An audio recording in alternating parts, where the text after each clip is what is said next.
1978 সালে লালকুঠি ফিল্মে কিশোর কুমার গেয়েছিলেন, কারো কেউ নইকো আমি, কেউ আমার নয়। ভোটের পর যেভাবে একের পর এক নেতা অসামান্য দক্ষতায় ডিগবাজিকে ক্যাম্প বদল করছেন, তাহলে এটাই এখন কালীঘাট তৃণমূলের থিম সং হয়ে গেলে আমি একটু অবাক হব না। প্রথম প্রশ্ন, এবার মমতা বন্দ্যোপাধ্যায়ের হাত ছেড়ে ঋতব্রত ক্যাম্পে গেলেন বিজেপির প্রাক্তনী বিশ্বজিৎ দাস এবং সিপিএম এর প্রাক্তনী তাপস চট্টোপাধ্যায়। 21শে জুলাইয়ের আগেই কি সাইনবোর্ড হতে চলেছে কালীঘাট তৃণমূল? দ্বিতীয় প্রশ্ন, সবকিছুর জন্য দায়ী অভিষেক, ওকে বর্জন করুন মমতা বন্দ্যোপাধ্যায়। এবার আক্রমণের রাজীব বন্দ্যোপাধ্যায়। মমতার কাছে অভিষেক তো বাঘ, আমাদের মতো বকরিকে খেয়ে নেবে, বলছেন কৃষ্ণেন্দু নারায়ণ চৌধুরী। মমতার অভিষেক প্রীতি কি তৃণমূল ভাঙার মূল কারণ? তৃতীয় প্রশ্ন, সুখেন্দু শেখর রায় সহ 3 জনের পর সাংসদ পদে ইস্তফা কোয়েল মল্লিকের। দেখা করলেন ভূপেন্দ্র যাদবের সঙ্গে। ইস্তফা দিতে পারেন তৃণমূলের টিকিটে রাজ্যসভায় যাওয়া আরো 2 অরাজনৈতিক মুখ। এ রাজ্য থেকে রাজ্যসভার বিজেপি সাংসদ বাড়া কি শুধু সময়ের অপেক্ষা? চতুর্থ প্রশ্ন, 21শে জুলাইয়ের আগে বা পরে বিজেপির সঙ্গে মিশে যেতে পারে এনসিপিআই। রাজ্যসভা থেকে লোকসভা, তৃণমূল সহ অন্য আঞ্চলিক দলগুলোকে ভেঙে সংসদের 2 কক্ষেই 2/3 সংখ্যাগরিষ্ঠতা কি ছুঁতে পারবে বিজেপি? পঞ্চম প্রশ্ন, কারখানায় গুন্ডাগিরি করতে এলে ভেঙে গুঁড়িয়ে দেব, ইস্পাত কারখানার নতুন ইউনিটের শিলান্যাস করে হুঁশিয়ারি মুখ্যমন্ত্রী। বুদ্ধদেব ভট্টাচার্যের অপূর্ণ স্বপ্ন পূরণ করতে পারবেন শুভেন্দু অধিকারী, আশা বুদ্ধজয়া মীরা ভট্টাচার্যের। পালা বদলের পর অবশেষে বদলাবে এ রাজ্যের শিল্প মানচিত্র। তবে শুরুতেই দেখাবো 21শে জুলাইয়ের আগে আরও ফাঁকা হলো কালীঘাট ক্যাম্প। মমতা বন্দ্যোপাধ্যায়ের হাত ছেড়ে ঋতব্রত ক্যাম্পে যোগ দিলেন 2 প্রাক্তন বিধায়ক। দেখুন, বর্ষা আসতেই শুরু হয়েছে ভয়াবহ ভাঙন। নদীতে নয়, কালীঘাট তৃণমূলে। নদীর একপারে কালীঘাট তৃণমূল যখন ভাঙছে, তখন আরেক পার অর্থাৎ ঋতব্রত তৃণমূল বহরে ক্রমশ বাড়ছে। দলবদলের পুরনো রেকর্ড বজায় রেখে এবার ফের শিবির বদলালেন বনগাঁর প্রাক্তন বিধায়ক বিশ্বজিৎ দাস এবং রাজারহাট নিউ টাউনের প্রাক্তন বিধায়ক তাপস চট্টোপাধ্যায়। 21শে জুলাইয়ের আগে কালীঘাট তৃণমূলের ঘর আরও ফাঁকা করে শুক্রবার ঋতব্রত তৃণমূলের নাম লেখালেন তারা। আমি নিজেও ধরুন কোনো কথা বলতে যাবো, চিফ মিনিস্টারের ঘরে সে ঘরের মতো সুযোগ থাকবে। অভিষেক বন্দ্যোপাধ্যায়কে ফোন করলে সে ফোন করলে সে আমাদের এখানে একটা যুব নেতা, তিনি দিয়ে অ্যাপ্রুভ করতেন, তবে সেটা ধরা হবে। বন্দ্যোপাধ্যায় কি তৃণমূল নয়? আমি তো তৃণমূলের ঘরে এসেছি। 15 বছর আগে খুব যাতায়াত ছিল, 15 বছর সরকারে ছিলাম বলে এই ঘরে আসিনি। আবার যে লিডার আমার অপোজিশন লিডার, তার সঙ্গে আসবেটা স্বাভাবিক। কালীঘাট তৃণমূল ছেড়ে ঋতব্রত তৃণমূলে যাবার এই লাইন কি আরও লম্বা হবে? জল্পনা জোরালো করে একই দিনে ক্ষোভ উগরে দিয়েছেন কালীঘাট তৃণমূলের সাধারণ সম্পাদক রাজীব বন্দ্যোপাধ্যায়, যিনি তৃণমূল থেকে বিজেপিতে গিয়ে আবার তৃণমূলে ফিরেছিলেন। আমি দিদিকে হাত জোড় করছি যে দয়া করে আর অভিষেক বন্দ্যোপাধ্যায় করবেন না, কারণ এই অভিষেক বন্দ্যোপাধ্যায়ের জন্যই আজকে দলটার এই অবস্থা হয়েছে। এই নিয়ে অবশ্য কটাক্ষের সুর শোনা গেছে কালীঘাট তৃণমূলের গলায়। ভুবন ভ্রমিয়া শেষে আমি এসেছি তোমারই দেশে। যারা দমটা ধরে রাখতে পারছেন তারা থাকছেন, যারা দমটা ধরে রাখতে পারছেন না তারা সেই জায়গাটা আত্মসমর্পণ করে দিচ্ছেন। একটা দল হচ্ছে চটি চাটা আর একটা দল হচ্ছে বালিশ চাটা। বিশ্বজিৎ দাস ও রাজীব বন্দ্যোপাধ্যায় তৃণমূল থেকে বিজেপিতে গিয়ে আবার তৃণমূলে ফিরেছিলেন। তাপস চট্টোপাধ্যায় সিপিএম ছেড়ে এসেছিলেন তৃণমূলে। বদলের রাজ্যেও তাদের শিবির বদলও চলছেই। আশাবুল হোসেন, কৃষ্ণেন্দু অধিকারী ও রাজা চট্টোপাধ্যায়ের রিপোর্ট, এবিপি আনন্দ। গ্রিক দার্শনিক হেরাক্লিটাস বলেছিলেন, কোনো মানুষ কখনো একই নদীতে 2 বার পা ডোবাতে পারে না। কেন? কারণ নদীর জল যেমন বহমান বলে প্রতি মুহূর্তে সরে যাচ্ছে, ঠিক সেই রকম পরিস্থিতিও প্রতি মুহূর্তে পাল্টে যায়। কিন্তু এ রাজ্যের রাজনৈতিক নেতারা এখন জল টল পাল্টান না, দল পাল্টান আর শিবির পাল্টান। ঠিক যেমন 21শের বিধানসভা ভোটের আগে চার্টার্ড ফ্লাইটে তৃণমূল ছাড়ার হিড়িক পড়ে গেছিল, ঠিক তেমনই তৃণমূল ক্ষমতায় ফেরার পর হই হই করে আবার অভিষেক বন্দ্যোপাধ্যায়ের হাত ধরে তৃণমূলে ফিরে এসেছিলেন এই বিশ্বজিৎ দাস, এই রাজীব বন্দ্যোপাধ্যায়রা। আর আজ 26শের ভোটের পর তৃণমূলের গোটা জাহাজটাই যখন ডুবু, তখন স্বাভাবিকভাবেই তৃণমূলের সেই নেতা নেত্রীরা দুদ্দার করে কালীঘাট তৃণমূল থেকে হয় ঋতব্রত তৃণমূলে নয়তো এনসিপিআইতে ঝাঁপ দেবেন। এটা তো অত্যন্ত স্বাভাবিক। আবার উল্টো দিকে দেখুন, যেই এই নেতারা মুখ খুলছেন, কালীঘাট তৃণমূল তাঁদের বলছে দল বদলু।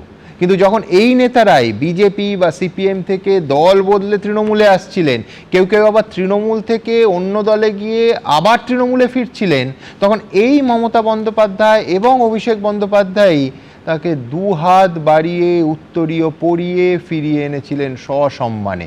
তখন ওই নৈতিকতার বোধগুলোকে কি আদিগঙ্গার পাঁকে চুবিয়ে রেখেছিলেন পিসি আর ভাইপো? আমার প্রথম বক্তা আজ অধ্যাপক শুভময় মৈত্র। শুভময় দাকেও আমি একটাই প্রশ্ন জিজ্ঞেস করতে পারি, কি মাঝে মাঝে কি আপনারও গুলিয়ে যাচ্ছে আমার মতো যে কে কোন দলে আর কে কোন শিবিরে গেলেন? আমার তো রোজ গুলিয়ে যাচ্ছে। হ্যাঁ সৌম্যবাবু, এটা কিন্তু এবং সন্ধ্যেবেলা যারা টেলিভিশন দেখছেন অনেকের সঙ্গে কথাবার্তা হয় এবং তারাও সকলে কিন্তু যে এখন কে কোথায় আছেন, যেমন আজকেও সম্ভবত মদন মিত্র কালীঘাট তৃণমূলের কোনো একটি অনুষ্ঠানে চলে গেছিলেন।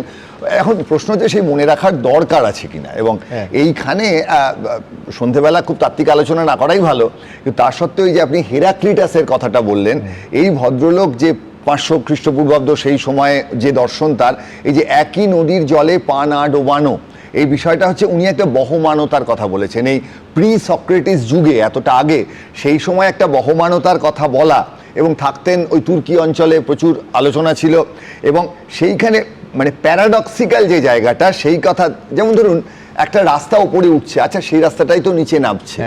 একই রকমভাবে ধরুন মর্টালস আর ইমর্টালস, আবার ইমর্টালস আর মর্টালস, রবীন্দ্রনাথকে দেখলেই আমরা বুঝতে পারি, রবীন্দ্রনাথ নিয়ে যদি এখন অনেক সমস্যা। তারপর ধরুন মুকুল রায় যেটা বলেছিলেন, যাহা তৃণমূল তাহাই বিজেপি। এই যে প্রতিটা জিনিস, এই জায়গা যে দ্বন্দ্বের জায়গাগুলো, এই দ্বন্দ্বের জায়গা কিন্তু ভীষণভাবে পশ্চিমবঙ্গের রাজনীতিতে আছে, ভারতের অন্যান্য জায়গাতেও আছে, কিন্তু আমরা আমাদের কাজটা সবসময় দেখি।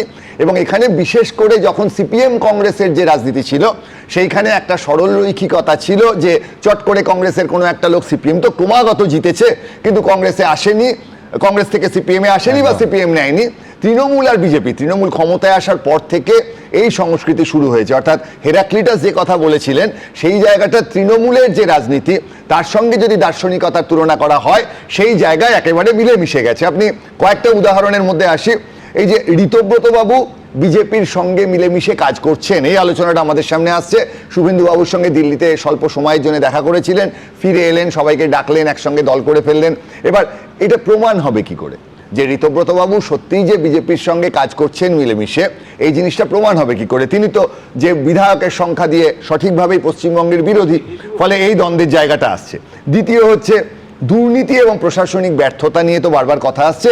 কালীঘাট তৃণমূলের বিরুদ্ধে যখন ঋতব্রতবাবু কথা বলছেন, তখন বলছেন দুর্নীতি বা প্রশাসনিক ব্যর্থতা। এখানে তাদের দলের মানুষরাই তো আগে প্রশাসন চালিয়েছেন, ফলে তারা এই যে প্রশ্ন বলছেন, এখানেও কিন্তু ইনক্লুডিং হিমসেলফ, একদম নিজেই ছিলেন, একদম নিজে অনেক দায়িত্বে ছিলেন। 3 নম্বর, এবং সবসময় অভিষেক বাবুর দিকে আঙুল দেখাচ্ছেন। অবশ্যই অভিষেক বাবুর বিরুদ্ধে প্রচুর অভিযোগ আছে, কিন্তু একই সঙ্গে এমন তো নয় যে দুর্নীতি বা দুর্বৃত্তায়নের অভিযোগ তৃণমূল কংগ্রেসের যারা ঋতব্রত বাবুর শিবিরে গেছেন তাদের বিরুদ্ধে নেই। এবার আমি যেটা দিয়ে শেষ করবো এই দ্বন্দ্বের জায়গাটা, সেটা হচ্ছে বিজেপি কেন নিচ্ছে। বিজেপির একটা কেন্দ্রীয় দায়বদ্ধতা আছে, যেখানে 2/3, এবার 2/3 করার একটা দ্রুততা দরকার। সেটা কেন? তার কারণ হচ্ছে যে এই যে এবার আমাদের এই বর্ষাকালীন যে অধিবেশন, তাতে যদি এক দেশ এক ভোট এই ধরনের বিষয় হয়, দেখুন নির্বাচন কমিশন কিন্তু এর মধ্যে বলেছে চাইলে 6 মাসের মধ্যে আমরা সারা দেশে ভোট করাতে পারি, এবং তার সঙ্গে যে ডিলিমিটেশন 850 আসন, এই জায়গাগুলো, এবং যেটা এই মুহূর্তে সোনাম ওয়াংচুক নিয়ে আলোচনায় আসছে, তারাও কিন্তু 10 বছর পেরিয়ে 12 বছর হয়ে গেছে। একটা তো এই যে আমরা বলি প্রতিষ্ঠান বিরোধিতার জায়গা তৈরি হচ্ছে, সেই জায়গায় দাঁড়িয়ে কিন্তু উপরন্তু ব্যর্থতাও আছে, এই যে গান্ধীর ব্যাপারটা, অর্থাৎ হেরাক্লিটাসের যে বক্তব্য, আজকের কেন্দ্রের বিজেপি সরকারেরও একটা হয়তো বিরাট প্রয়োজন আছে সম্পূর্ণভাবে তৃণমূলটাকে গ্রাস করে নেয়ার, সেজন্যই তারা হয়তো এটা করছেন। বেশ, আমি এর সঙ্গে শুধু একটা কাল্পনিক প্রশ্ন যোগ করে দিই, সেটা হচ্ছে ধরা যাক তর্কের খাতিরে 4 মে ফলাফলটা ঠিক উল্টো হলো, তাহলে এই আজকে যাদের বিবেক জাগ্রত, আমি বারবার বলি না এই রাজ্যের নতুন স্লোগান হচ্ছে ক্ষমতা আউট আর বিবেক ইন, আমি বলছি এদের বিবেক ঠিক সময় এইভাবে একেবারে ধরফর করে জাগ্রত হতো তো, উঠে পড়তো তো? এই প্রশ্ন রইল। কিন্তু এখানে দেখাবো যে যারা আজকে দলবদল করছেন বা অন্য সুরে কথা বলছেন বা অন্য সুরে কথা বলে দলবদল করার কথা ভবিষ্যতে ভাবছেন, তারা আগে কি বলতেন, বর্তমান এবং অতীত আর একটু অতীত একেবারে পাশাপাশি 3টে ছবি দেখুন। আমার রাজনৈতিক জীবন বলুন, পরিবার বলুন, সব কিছু কীভাবে নষ্ট করেছে এই অভিষেক বন্দ্যোপাধ্যায়। একজনের সঙ্গে একজনের লড়াই করে দেওয়া, এটা নিয়ে খুবই অসন্তুষ্ট ছিলাম। ক্ষমতার পলেস্তরা খসে পড়তেই তৃণমূলের দৈন্য চেহারা প্রকট হয়েছে। একসময় যে দল বিরোধীদের ভাঙাতো, আজ সেই দল ছাড়ার ধুম পড়ে গেছে। লোকসভা, রাজ্যসভা থেকে বিধানসভা, সর্বত্রই শুধু ভাঙনের সুর। শুক্রবার বিধানসভায় গিয়ে ঋতব্রত তৃণমূলের নাম লেখালেন তাপস চট্টোপাধ্যায়, বিশ্বজিৎ দাস। একই দিনে ক্ষোভ উগরে দিয়ে শিবির বদলের জল্পনা উস্কে দিলেন কালীঘাট তৃণমূলের রাজ্য সাধারণ সম্পাদক রাজীব বন্দ্যোপাধ্যায়ও। এই তিনজনের কারো ক্ষেত্রেই অবশ্য শিবির বদল নতুন নয়, কেউ কেউ তো একাধিকবারও দল বদলে ফেলেছেন। 2015 সালে সিপিএম ছেড়ে তৃণমূলে যোগ দেন রাজারহাট গোপালপুরের প্রাক্তন পুরপ্রধান তাপস চট্টোপাধ্যায়। এরপর 2021 সালের বিধানসভা নির্বাচনে রাজারহাট নিউটাউন কেন্দ্র থেকে বিধায়ক হন। 2026-এ সেই কেন্দ্র থেকেই হেরে যান। সম্প্রতি প্রাক্তন তৃণমূল কাউন্সিলর দেবরাজ চক্রবর্তীর গ্রেপ্তারির পর এই তাপস চট্টোপাধ্যায়ের বিরুদ্ধে অভিযোগ তুলেছিলেন বিজেপি বিধায়ক তরুণ জ্যোতি তিওয়ারি। তাপস চ্যাটার্জি, দেবরাজ চক্রবর্তী মানে সিন্ডিকেট ক্রাইমের পার্টনার, কিন্তু বছর 2-3 আগেও তাপস চ্যাটার্জির হাত থেকে সাইন করা প্ল্যানে কাজ হয়েছে। এবার তাপস চ্যাটার্জি, দেবরাজ, এই সিন্ডিকেটগুলো চলতো। এবার সেই তাপস চট্টোপাধ্যায় শিবির বদলে চলে গেলেন ঋতব্রত তৃণমূলে। দলে যে একটা পলিটিক্যাল লাইফ, সাংগঠনিক লাইফ, অর্গানাইজেশন সেন্স, সেটা আমাদের যেটা বললো কালেকটিভ আলোচনা, এটা খুবই অভাব ছিল। বিশ্বজিৎ দাসের রাজনৈতিক অতীতও একই রকম। 2019-এর লোকসভা ভোটে বিজেপি এ রাজ্যে অত্যন্ত ভালো ফল করে। সে বছরই তৃণমূল ছেড়ে বিজেপিতে যোগ দেন বিশ্বজিৎ দাস। আবার 2021-এ তৃণমূল বিপুল ভোটে জিতে ক্ষমতায় ফিরতেই তৃণমূলে ফেরেন বিশ্বজিৎ। কোনো জনপ্রতিনিধির মনে হয় কাজ করবার জন্য, তাহলে মমতা বন্দ্যোপাধ্যায়ের বিকল্প এই মুহূর্তে সারা পশ্চিমবাংলা কেন, সারা ভারতবর্ষের বুকে নেই। এবার তৃণমূলের ভরাডুবির পর শিবির বদলের হিড়িকে সেই বিশ্বজিৎ দাস কালীঘাট তৃণমূল থেকে যোগ দিলেন ঋতব্রত তৃণমূল শিবিরে। As a leader, opposition leader, Trinamool Congress আমার পার্টির, আমি লিডারের সঙ্গেই আছি। কম যান না রাজীব বন্দ্যোপাধ্যায়ও। ডোমজুর থেকে তৃণমূলের দুবারের বিধায়ক রাজীব বন্দ্যোপাধ্যায় 2021-এর বিধানসভা ভোটের আগে 29শে জানুয়ারি বিধায়ক পদ থেকে ইস্তফা দেন। কৃতজ্ঞতা জানাই আজকে আবার আমার দলনেত্রীকে। মাননীয় নেত্রী আমার কাছে একজন মাদার ফিগার, সুতরাং তিনি আমায় সুযোগ করে দিয়েছেন, তার কাছে আমি চিরকৃতজ্ঞ। এবং তার ছবি যেমন আমার মাথার পিছনে থাকে, নিশ্চিতভাবে তার ছবি আমি সাথে নিয়ে বেরিয়েছি, তার ছবি আমার সাথেই থাকবে। কিন্তু পরদিনই চার্টার্ড ফ্লাইটে দিল্লি গিয়ে অমিত শাহর হাত ধরে বিজেপিতে যোগ দিয়েছিলেন। কিন্তু বিজেপির টিকিটে বিধানসভা ভোটে লড়েও ডোমজুর থেকে হেরে যান। 9 মাসের মাথায় ব্যাক টু টিএমসি। ত্রিপুরায় অভিষেক বন্দ্যোপাধ্যায়ের হাত ধরে তৃণমূলে ফেরেন। 2026-এ ডেবরা থেকে লড়ে হেরে যান। দলের ভরাডুবির পর তাকে রাজ্য সাধারণ সম্পাদকের পদ দেন মমতা বন্দ্যোপাধ্যায়। সেই রাজীব বন্দ্যোপাধ্যায় শুক্রবার ক্ষোভ উগরে দিলেন। আজকে এই দলের ভরাডুবির জন্য কেউ দায়ী না, একজনই দায়ী, তার নাম হচ্ছে অভিষেক বন্দ্যোপাধ্যায়। সব মিলিয়ে 21শে জুলাইয়ের আগে ক্রমশ খালি হচ্ছে মমতা বন্দ্যোপাধ্যায়ের কালীঘাট শিবির। কৃষ্ণেন্দু অধিকারী ও গৌতম মণ্ডলের রিপোর্ট, এবিপি আনন্দ। দেখুন, প্রবাদে বলে অতি ভক্তি চোরের লক্ষণ, কিন্তু এ রাজ্যের মহামহিম নেতানেত্রীরা সিংহাসনে আসীন অবস্থায় ওই সাষ্টাঙ্গে প্রণাম পেতে পেতে এমন অভ্যস্ত হয়ে যান যে সাধারণভাবে তারা সমালোচকদের জেলে পড়েন আর স্তুতিকারদের পুরস্কারে পুরস্কারে ভরিয়ে দেন। ঠিক যেমন আজ যে দুজন নেতা কালীঘাটের পাট চুকিয়ে ঋতব্রত শিবিরে তাদের নতুন ইনিংস শুরু করতে চলেছেন, তারা পূর্বাশ্রমে থাকার সময় এই মমতা বন্দ্যোপাধ্যায়ের সম্পর্কে কি বলেছিলেন সেটা আপনাদের দেখাবো। তবে আপনাদের বিনোদনের কোটাটা অসম্পূর্ণ থেকে যাবে যদি না যার শিবিরে তারা যোগ দিলেন সেই ঋতব্রত বন্দ্যোপাধ্যায়ের মমতা বন্দ্যোপাধ্যায় সম্পর্কে ঠিক কী বলেছিলেন সেটা না দেখাই। এই অনুষ্ঠানে পর পর সব দেখাবো। আমি প্রথমে দেখাবো বিশ্বজিৎ দাস, ধরাধামে একমাত্র ব্যক্তি যিনি টিভি সিরিয়ালের পর্দায় নয়, রানী রাসমণিকে দেখেছিলেন মমতা বন্দ্যোপাধ্যায়ের মধ্যে। ভাবুন, দেখুন। আগামী 100 বছরেও মানুষের মনের মণিকুঠায় মমতা বন্দ্যোপাধ্যায় থাকবে। রানী রাসমণি যেভাবে রয়েছেন, আগামী 100 বছরেও মানুষের মনের মণিকুঠায় মমতা বন্দ্যোপাধ্যায় থাকবে। রানী রাসমণি যেভাবে রয়েছেন। এবার আসুন তাপস চট্টোপাধ্যায়ের কথায়।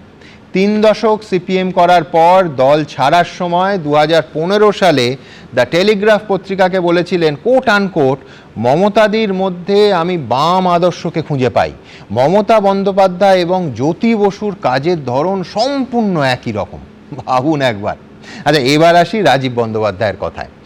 আজ তার জ্ঞান চক্ষু উন্মিলিত হইয়াছে। তিনি নিজের মা এবং স্ত্রীর মৃত্যুর জন্য অভিষেক বন্দ্যোপাধ্যায়কে দায়ী করছেন এবং বলছেন তার পারিবারিক জীবনও নাকি অভিষেক বন্দ্যোপাধ্যায় শেষ করেছেন।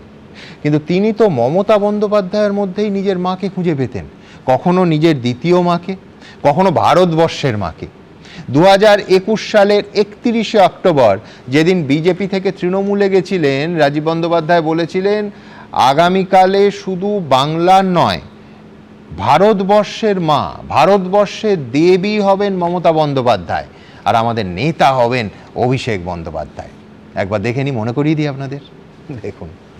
আগামী দিনে শুধু বাংলা না, ভারতবর্ষের মা, ভারতবর্ষের দেবী হবেন মমতা বন্দ্যোপাধ্যায়, আর আমাদের নেতা হবেন অভিষেক বন্দ্যোপাধ্যায়। আগামী দিনে শুধু বাংলা না, ভারতবর্ষের মা, ভারতবর্ষের দেবী হবেন মমতা বন্দ্যোপাধ্যায়, আর আমাদের নেতা হবেন অভিষেক বন্দ্যোপাধ্যায়। এবার দেখাবো এই দুজন যা শিবিরে যোগ দিলেন, সেই ঋতব্রত বন্দ্যোপাধ্যায় বলেছিলেন, হ্যাঁ, নিজ মুখে 2025 সালের 14ই অক্টোবর বলেছিলেন কোট আনকোট শ্রী চৈতন্যদেবের উত্তরাধিকার মমতা বন্দ্যোপাধ্যায়ের হাতে সুরক্ষিত। তবে আমার আজও মনে আছে সেদিনও এই অনুষ্ঠানে আমি বলেছিলাম ঋতব্রত বন্দ্যোপাধ্যায়ের চৈতন্য হোক। যাই হোক, দেখে নিই একবার। আপনি যদি আমায় জিজ্ঞাসা করেন যে বাংলার অবিরাম যাত্রার চির সংঘর্ষে চৈতন্যের উত্তরাধিকার কার হাতে সুরক্ষিত, আমি বলবো মমতা বন্দ্যোপাধ্যায়ের হাতে সুরক্ষিত। আপনি যদি আমায় জিজ্ঞাসা করেন যে বাংলার অবিরাম যাত্রার চির সংঘর্ষে চৈতন্যের উত্তরাধিকার কার হাতে সুরক্ষিত, আমি বলবো মমতা বন্দ্যোপাধ্যায়ের হাতে সুরক্ষিত। এবার আসবো আমার পরের বক্তার কাছে, কালীঘাট তৃণমূলের প্রতিনিধি অনির্বাণ। দেখুন, আজ যারা মুখ খুলছেন তাদেরকে মমতা বন্দ্যোপাধ্যায় সম্পদ মনে করেছিলেন, এত বড় সম্পদ যে দল ছেড়ে অন্য দলে গেলেও পরে আবার তাকে দলে ফিরিয়ে নিয়েছেন। অনির্বাণ, এখন প্রায়শ্চিত্ত করতে ঠিক কেমন লাগছে? দেখুন, যাদের যাদের মন্তব্য দেখালেন, আমি ব্যক্তিগতভাবে বলি, আমি মমতা বন্দ্যোপাধ্যায়ের মধ্যে না রানী রাসমণিকে দেখেছি, না মা শারদাকে দেখেছি, না ভ্লাদিমির ইলিশ লেনিনকে দেখেছি, কিংবা রোজা লুক্সেমবুর্গ, কাউকেই আমি দেখিনি। আমি তার মধ্যে এক এবং একমাত্র মমতা বন্দ্যোপাধ্যায়কেই দেখেছি। সেই জন্যই তুমি টিকে গেছো। ওনারা সারদা দেবীকে দেখেছিলেন অথবা রানী রাসমণিকে দেখেছিলেন বলে স্বপ্নভঙ্গ হয়েছে, সেই জন্য তারা ছটফট করছেন এখন। দেখুন, তাদের স্বপ্ন ভঙ্গ হয়েছে না স্বপ্ন দোষে তাদের অন্য কিছু ভঙ্গ হয়েছে আমি বলতে পারবো না, কিন্তু আমি মমতা বন্দ্যোপাধ্যায়ের মধ্যে তাকেই দেখেছি এই কারণে, কারণ তার নিজের জীবন, মানে তার রাজনৈতিক জীবন যে সংঘর্ষের মধ্যে দিয়ে তিনি দাঁড় করিয়েছেন, তার সমালোচনা থাকতেই পারে, রাজনীতির জগতে থাকবেন এবং সমালোচনা থাকবেন, এটা হয় না। তিনি রক্ত মাংসের একজন মানুষ, তার ভুল হয়েছে, নিশ্চিতভাবে হয়েছে, তিনি মানুষ বলেই তার ভুল হয়েছে। কিন্তু যে জিনিসটা তার কখনোই হয়নি, যে তিনি কাউকে বিশ্বাস করেছেন, সেইটা তার অন্যায় বলে আমি মনে করতে পারছি না। কারণ মানুষের যদি মানুষের উপর বিশ্বাস না থাকে, একটি রাজনৈতিক দল ছেড়ে দিন, সমাজ টিকবে না।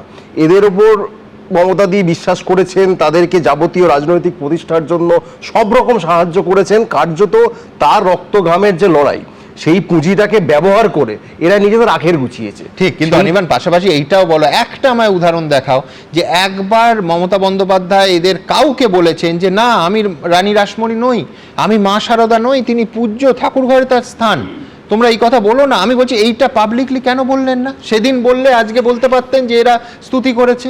না, এরা যে স্তুতি করেছে, মানে আমি বলছি এই তেল কিন্তু বহু মেশিন খায়, এটাও মানতে হবে। ঠিক, মানে তেলে যেমন গাড়ি চলে, তেল আবার গাড়ি নষ্টও করে দেয়, এটা ঘটনা। তেলের মাত্রা বা যে কোনো ক্ষেত্রে সবকিছুরই মাত্রা নির্ধারণ হওয়া দরকার আছে।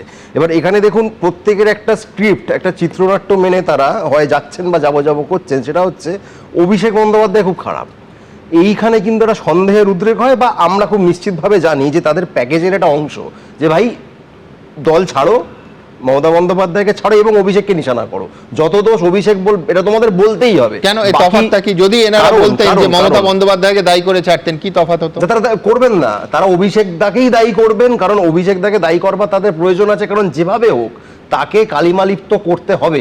এখনো পর্যন্ত আপনি দেখবেন অভিষেক বন্দ্যোপাধ্যায়ের বিরুদ্ধে যে পরিমাণ অভিযোগ করা হয়েছে, যে যতবার তাকে ডাকা হয়েছে, জেরা করা হয়েছে, ঘন্টার পর ঘন্টা জেরা করা হয়েছে, তিনি কিন্তু একমাত্র ব্যক্তি যিনি আত্মসমর্পণ করেননি। মদন মিত্রর মতো পোড় খাওয়া নেতা তার পরিবারের লোকজনের বাড়িতে ইডি গেল না, কাগজ পাঠালো, পরদিন তার বোধোদয় হয়ে গেল। বাকিদের এখনো পাঠায় পর্যন্ত নি, পাঠিয়ে দেবো কিন্তু এটা বলে চোখ পাকিয়ে তাকিয়েছে, সঙ্গে সঙ্গে তাদের বোধোদয় হয়ে গেল। এটাও হতে পারে যে একমাত্র অভিষেক বন্দ্যোপাধ্যায়কেই নিতে কেউ আগ্রহী নন, মদন মিত্রকে নিতে আগ্রহী। আপনি আমাকে বলুন, আচ্ছা আমি মনে নিলাম বিশ্বজিৎ দাসকে নিতে আগ্রহী, অভিষেক বন্দ্যোপাধ্যায়কে নিতে আগ্রহী নয়, এটা আমাকে বিশ্বাস করতে হবে। বিশ্বজিৎ দাস, আচ্ছা বাইরন বিশ্বাস না জিতলে তোমরা তৃণমূলে নিতে, কিন্তু আমি এই তুলনামূলক আলোচনায়, কাল্পনিক আলোচনায় যাব না। বিশ্বজিৎ দাস তো জেতেনি। না জেতেনি। আমার বক্তব্য খুব পরিষ্কার, সেটা হচ্ছে যে ধরো তুমি বলছো যে অভিষেক বন্দ্যোপাধ্যায়কে এরা একটা পরিকল্পনা, নির্দিষ্ট পরিকল্পনা করে common factor Abhishek Bandyopadhyay target করছেন, অথচ এদের প্রায় প্রত্যেককে যারা আজকে টার্গেট করছেন আবার দলে ফিরিয়ে নেওয়া বলো, অন্য দল থেকে ভাঙিয়ে তৃণমূলে প্রথমবার নেওয়া বলো, সব কিন্তু অভিষেক বন্দ্যোপাধ্যায় করেছিলেন। এবং বহু ক্ষেত্রে, বেশিরভাগ ক্ষেত্রে ফুটেজে তিনি তাদের স্বাগত জানিয়ে দলে নিয়েছিলেন। এটা কেন? আমরা এই দাবি একবারও করছি না যে আমরা নিখুঁত, আমরা রক্ত মাংসের মানুষ, তাদেরকে নিয়ে গড়া দল। গোটা পৃথিবীতে একজনই নিখুঁত আছে, নন বায়োলজিক্যাল, আমাদের মাননীয় প্রধানমন্ত্রী। বাকি সবাই আমরা মানুষ, আমাদের ভুল হয়, অভিষেকদারও ভুল হয়েছে, দিদিরও ভুল হয়েছে। সেই ভুল থেকে আগামী দিনের শিক্ষা আমরা যেটা নিতে পারছি, আমার বিশ্বাস আপনারা যেটা দেখাচ্ছেন ডাল ফাঁকা হয়ে যাচ্ছে, হ্যাঁ ডাল ফাঁকা হচ্ছে, কিন্তু শিকড়টা যে শক্তটা হচ্ছে, কালীঘাটে আপনারা কয়েকদিন শুকনো ডালে নতুন পাতা গজাবে বলছো। পাতা তো গজাবে বটেই, শিকড়টা যতটা শক্ত হচ্ছে এই গাছ কিন্তু পড়বে না। তার কারণ আমি বলছি, আপনি কালীঘাটে যে কোনো দিন আপনার বিকেলের দিকটাতে আপনাদের সাংবাদিক পাঠাবেন, যে পরিমাণ তরুণ রক্তের আমদানি কালীঘাটে প্রত্যেক দিন হচ্ছে, শুধু সেই ছবিটা যদি বিজেপি নজর রাখছেই, পুলিশ প্রশাসনের মাধ্যমে নজর রাখছেই, এইটুকু যথেষ্ট তাদের মুখে কাঁপুনি ধরিয়ে দেওয়ার জন্য। যে কারণে আবারও আপনাকে বলছি, বারুইপুর কাণ্ড ঘটার পর গোটা বাংলার একজন মাত্র রাজনৈতিক নেত্রী বা নেতার বাড়িতে কার্যত তাকে গৃহবন্দী করা হয়েছিল, তার নাম মমতা বন্দ্যোপাধ্যায়। কারণ বিজেপি জানে যে তাদেরকে এই মসনদ থেকে ফেলার কাজ ওটা মমতা বন্দ্যোপাধ্যায়ই করবেন, অন্য কারো সেই ক্ষমতা নেই। বেশ, আমি এখান থেকে উল্টো আর্গুমেন্টটা রাখি, সেটা হচ্ছে যে একদিন অভিষেক বন্দ্যোপাধ্যায় দলে নিয়ে এসেছেন, একদিন মমতা বন্দ্যোপাধ্যায়ের সম্পর্কে ভালো কথা বলেছি, তাহলে এখন পরিবর্তিত পরিস্থিতিতে আমার কি মত বদলাতে পারে না? কোনো নেতা এই প্রশ্ন করতেই পারেন। সেই ক্ষেত্রে নিঃসন্দেহে এবার আমায় দেখাতে হবে, যেহেতু অতীতটা দেখালাম, আজকে দাঁড়িয়ে রাজীব বন্দ্যোপাধ্যায় একেবারে পরিষ্কার করে বলছেন যে ক্রিমিনাল তোলাবাজরা সবাই অভিষেকের লোক, ওকে না সরালে দলে থাকবো না। ঠিক কি বলছেন? আমি বলছি আগে স্তুতি করেছি বলে এখন সমালোচনা করতে পারবো না, এও একটা কাউন্টার আর্গুমেন্ট হতে পারে। রাজীব বন্দ্যোপাধ্যায় কি বলছেন দেখুন। এই দলের ভরাডুবির জন্য কেউ দায়ী না, একজনই দায়ী, তার নাম হচ্ছে অভিষেক বন্দ্যোপাধ্যায়। সুতরাং তাকে ইমিডিয়েট মমতা বন্দ্যোপাধ্যায়ের উচিত বর্জন করা। হুড়মুড়িয়ে ভাঙছে কালীঘাট তৃণমূল, আর এই ভাঙন যে এখনই থামবে না সেটাও দিনের আলোর মতো স্পষ্ট। কালীঘাট তৃণমূল ছেড়ে আসা প্রায় সমস্ত নেতা এবং কালীঘাট তৃণমূলে থাকা নেতাদের একাংশেরও ক্ষোভ একজনেরই বিরুদ্ধে, অভিষেক বন্দ্যোপাধ্যায়। এবার সেই পথে হেঁটে তার বিরুদ্ধে ক্ষোভ উগরে দিলেন কালীঘাট তৃণমূলের রাজ্য সাধারণ সম্পাদক রাজীব বন্দ্যোপাধ্যায়। আমি কেন জানি না, বুঝতে পারছি না যে মমতা বন্দ্যোপাধ্যায় এখনো অভিষেক বন্দ্যোপাধ্যায় করে যাচ্ছেন। আমি দিদিকে হাত জোড় করছি যে দয়া করে আর অভিষেক বন্দ্যোপাধ্যায় করবেন না, আর অভিষেক বন্দ্যোপাধ্যায়কে বাঘের বাচ্চা বানাবেন না, আর অভিষেক বন্দ্যোপাধ্যায়কে ডিফেন্ড করার চেষ্টা করবেন না। তাহলে তাঁরও শিবির বদল কি সময়ের অপেক্ষা? অভিষেক বন্দ্যোপাধ্যায়কে বর্জন করার মানে কথা বলছেন আপনি মমতা বন্দ্যোপাধ্যায়ের কাছে, এটা যদি না হয় তাহলে কি আপনি এই পদ থেকে ছেড়ে দেবেন? ডেফিনেটলি আমাকে তাহলে সিদ্ধান্ত নিতে হবে। মমতা অভিষেকের সঙ্গে থাকা যায় না বলেই সেটা কেউ আগে বুঝেছে, কেউ পরে বুঝেছে। সেক্ষেত্রে আমি কতটা খাঁটি, কতটা সঠিক, কতটা ঠিক, সেটা নিশ্চয়ই আজকে সবাই উপলব্ধি করছে, বুঝছে। শুধু অভিষেক বন্দ্যোপাধ্যায়ের বিরুদ্ধে ক্ষোভ উগরে দেওয়াই নয়, সেই সঙ্গে মুখ্যমন্ত্রী শুভেন্দু অধিকারীর প্রশংসাও করেছেন রাজীব বন্দ্যোপাধ্যায়। আজকে এই অভিষেক বন্দ্যোপাধ্যায়কে তো যুবর দায়িত্ব দেওয়ার জন্য এই শুভেন্দু অধিকারীকে তাড়িয়ে দেওয়া হয়েছিল। আগে অন্য কাউকে করা হলো যাতে লাইনটা পরিষ্কার করা যায়। আজকে শুভেন্দু অধিকারী, আমি তো বলবো বরঞ্চ আজকে ভালো হয়েছে, সাপে বড় হয়েছে যে আজকে শুভেন্দু অধিকারী রাজ্যের মুখ্যমন্ত্রী হয়েছে, তার যোগ্যতা ছিল, সে রাজ্যের মুখ্যমন্ত্রী হয়েছে। রাজীব বন্দ্যোপাধ্যায় নাম বলতেও আমার খারাপ লাগে, তাৎপর্যহীন লোক। এইসব লোক শুধু ব্যক্তি স্বার্থে তারা এদিক ওদিক করে, থাকলো না থাকলো কি আশা করে। সম্প্রতি কালীঘাট তৃণমূলের ভিতরে থেকে অভিষেক বন্দ্যোপাধ্যায়ের বিরুদ্ধে সরব হয়েছিলেন কল্যাণ বন্দ্যোপাধ্যায়। এবার সরব হলেন এখনও কালীঘাট তৃণমূলে থাকা আরেক নেতা রাজীব বন্দ্যোপাধ্যায়ও। কৃষ্ণেন্দু অধিকারী, উজ্জ্বল মুখোপাধ্যায় ও আশাবুল হোসেনের রিপোর্ট, এবিপি আনন্দ। দেখুন, এটা ঘটনাচক্রে কিনা জানি না, নিঃসন্দেহে রাজীব বন্দ্যোপাধ্যায়ের বিবেক জেগে উঠেছে, তার পেছনে ওই একই ফ্রেমে স্বামী বিবেকানন্দের ছবি দেখলাম। তবে ওটাকে আমি একেবারে আক্ষরিক অর্থে ধরবেন না, বিবেক তার জেগে উঠেছে, আর বিবেকানন্দের নাম বিবেক। রসিকতা থাক। দেখুন, কেন্দ্রীয় স্বরাষ্ট্রমন্ত্রী অমিত শাহর একটা জাতীয় প্রবাদে পরিণত হওয়া বাক্য আছে, মনে আছে আপনাদের? ক্রনোলজি কো সমঝিয়ে। সেই ক্রনোলজিটা যদি বুঝি তাহলে একটু কষ্ট করে বুঝলে দেখা যাচ্ছে প্রথমে তৃণমূলের বিদ্রোহী লোকসভার সাংসদরা স্পিকারের কাছে যাওয়ার আগেও শটান পৌঁছে গেলেন কোথায়? ভূপেন্দ্র যাদবের বাসভবনে। তারপর গতকাল কোয়েল মল্লিকও পদত্যাগপত্র পাঠিয়েই পৌঁছে গেলেন শটান সেই একই লোকেশানে ভূপেন্দ্র যাদবের বাড়ি। শোনা যাচ্ছে রাজ্যসভায় তৃণমূলের আরও দুজন অরাজনৈতিক সাংসদ, তারাও নাকি এবার দল ছাড়ার পথে। তবে জল্পনা তুঙ্গে আর একটা সম্ভাবনা নিয়ে। আজ থেকে পাক্কা এক সপ্তাহ আগে এই অনুষ্ঠানে যা আপনাদের জানিয়েছিলাম, 20শে জুলাই অথবা 22শে জুলাই এনসিপিআই এর গোটাটা অথবা একটা বড় অংশ নাকি জোর তদবির করছে সরাসরি বিজেপিতে মিশে যাওয়ার। এই কথা সত্যি কিনা একমাত্র আমাদের মধ্যে বলতে পারেন স্বপনদা। অর্থাৎ স্বপনদারা মুখে যাই বলুন যে বিজেপির কোনো মূল্যে তৃণমূলীকরণ হবে না, তারা করবেন না, গোটা তৃণমূলটাকে গিলে ফেলতেও বোধহয় বিজেপির এখন আর কোনো আপত্তি নেই। সংখ্যা বড় দায়, বলুন স্বপনদা। সুমন, তুমি লালকুটি সিনেমার গান দিয়ে শুরু করেছিলে। আমি এই মুহূর্তে কালীঘাটে এক শিল্পী থাকতেন, তার একটা গানের একটা অংশ আমি তোমাকে বলতে চাই। কিরকম? এই গানটা লিখেছিলেন পুলক বন্দ্যোপাধ্যায়। কেউ তো আপন হলো না, কেউ তো পাশে এসে দাঁড়ালো না, আপন ভেবে যাদের আমি বুকের মাঝে জড়িয়ে নিলাম, তারা শুধু কাঁটার মালা আমার গলায় পরিয়ে দিল। সুমাদা গেয়ে শোনা, আমাকে তোমরা সবাই পথের পথিক বলো। আচ্ছা, এই গানটা খুব প্রিয়, মানে জনপ্রিয় গান। তো আজকে মমতা ব্যানার্জি নিশ্চয়ই এটা ভাবছেন। তো তোমার আমি প্রশ্নের উত্তরের আগে আমি এই বিশেষ করে এই ভদ্রলোককে, রাজীব বন্দ্যোপাধ্যায় সম্পর্কে আমি বলি, কত জনপ্রিয় নেতা। এবার উনি ডেবরাতে 28,801 ভোটে হেরেছেন। যাদবপুরে বিজেপিতে যোগ দেওয়ার পর 2021-এর একটা মিটিংয়ে উনি যাদবপুর এইচবিতে ছিলেন, আমিও সেই মিটিংয়ে ছিলাম। ঝেড়ে বেছে যদি আমি হিসেব করি 50টা লোকও ছিল না, এত জনপ্রিয় যে ওর নামে 100 লোক জোগাড় করার মতো লোক নেই, এত জনপ্রিয়। এই জনপ্রিয় নেতাকে আপনারা দিল্লিতে নিয়ে গিয়ে সাদরে, মানে গলায় উত্তরীয় পরিয়ে মেম্বার করেছিলাম, ন্যাশনাল এক্সিকিউটিভ কমিটির মেম্বার করেছিলাম। কিভাবে নিয়েছিলেন আমি একটু বলে দিই। হ্যাঁ, এই রাজীব বন্দ্যোপাধ্যায় যখন বিজেপিতে এলেন 3 ফেব্রুয়ারি আলিপুরদুয়ারে 2021 সালে মমতা ব্যানার্জি মিটিং করতে গিয়ে ওকে দেখিয়ে বললেন বন সেবকের চাকরির বনসহায়কের চাকরির প্রচুর টাকা নয়ছয় করেছে, যে তার বিরুদ্ধে আমি তদন্ত করব, তাকে আমি বাইরে রাখবো না, এর সম্বন্ধে বলেছিল। 21-এর নির্বাচনে হারলো। হারার পর কিছুদিন বাদে আবার বিবেক বোধোদয়, ভুল করেছি, আবার মায়ের চরণে শরণ নিলেন, আবার ওখানে ঢুকলেন, তারপর তো কি না করে বেড়ালেন। এবার হারার পর উনি কি সব কথা বলছেন। আচ্ছা, আপনি বলুন তো, তৃণমূল কংগ্রেস না, যত এই আঞ্চলিক বা পারিবারিক দলগুলো আছে, পরিবারের কোনো লোকজন যদি না থাকে, মানে উত্তরসূরি হিসেবে যদি কেউ না আসে, সে দলগুলো কোনোদিন টেকেনি, এ তো জানা কথা।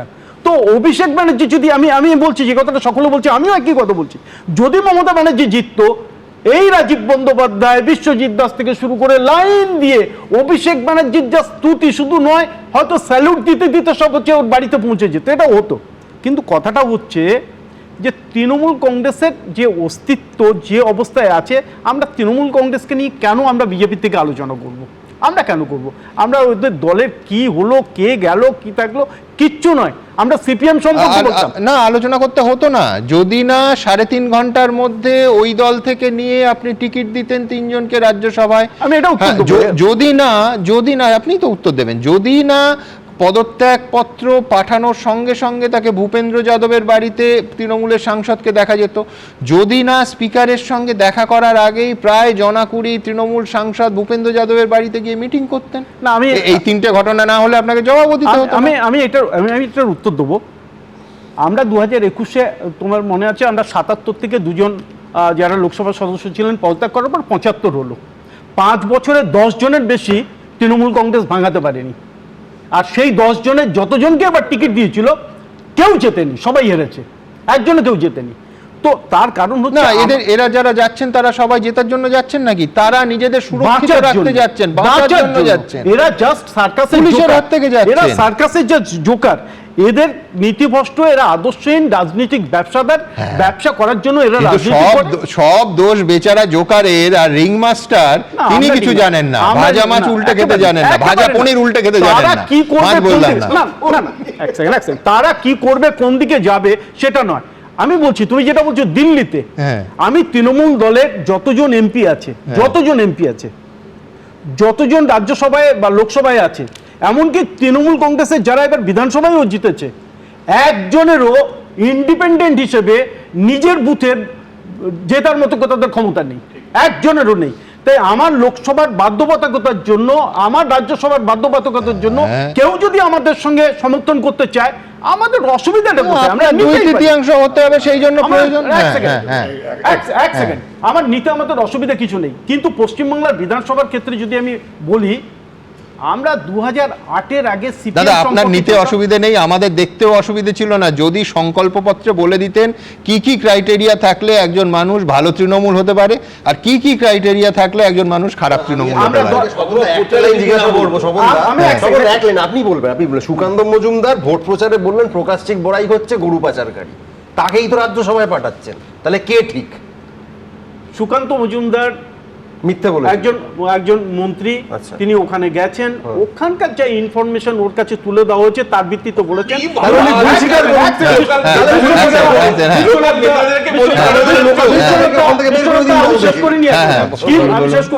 কিন্তু যতক্ষণ পর্যন্ত একজনের অপরাধ বা দোষ বা সে যদি এই ধরনের কোনো কাজের সঙ্গে যুক্ত থাকে,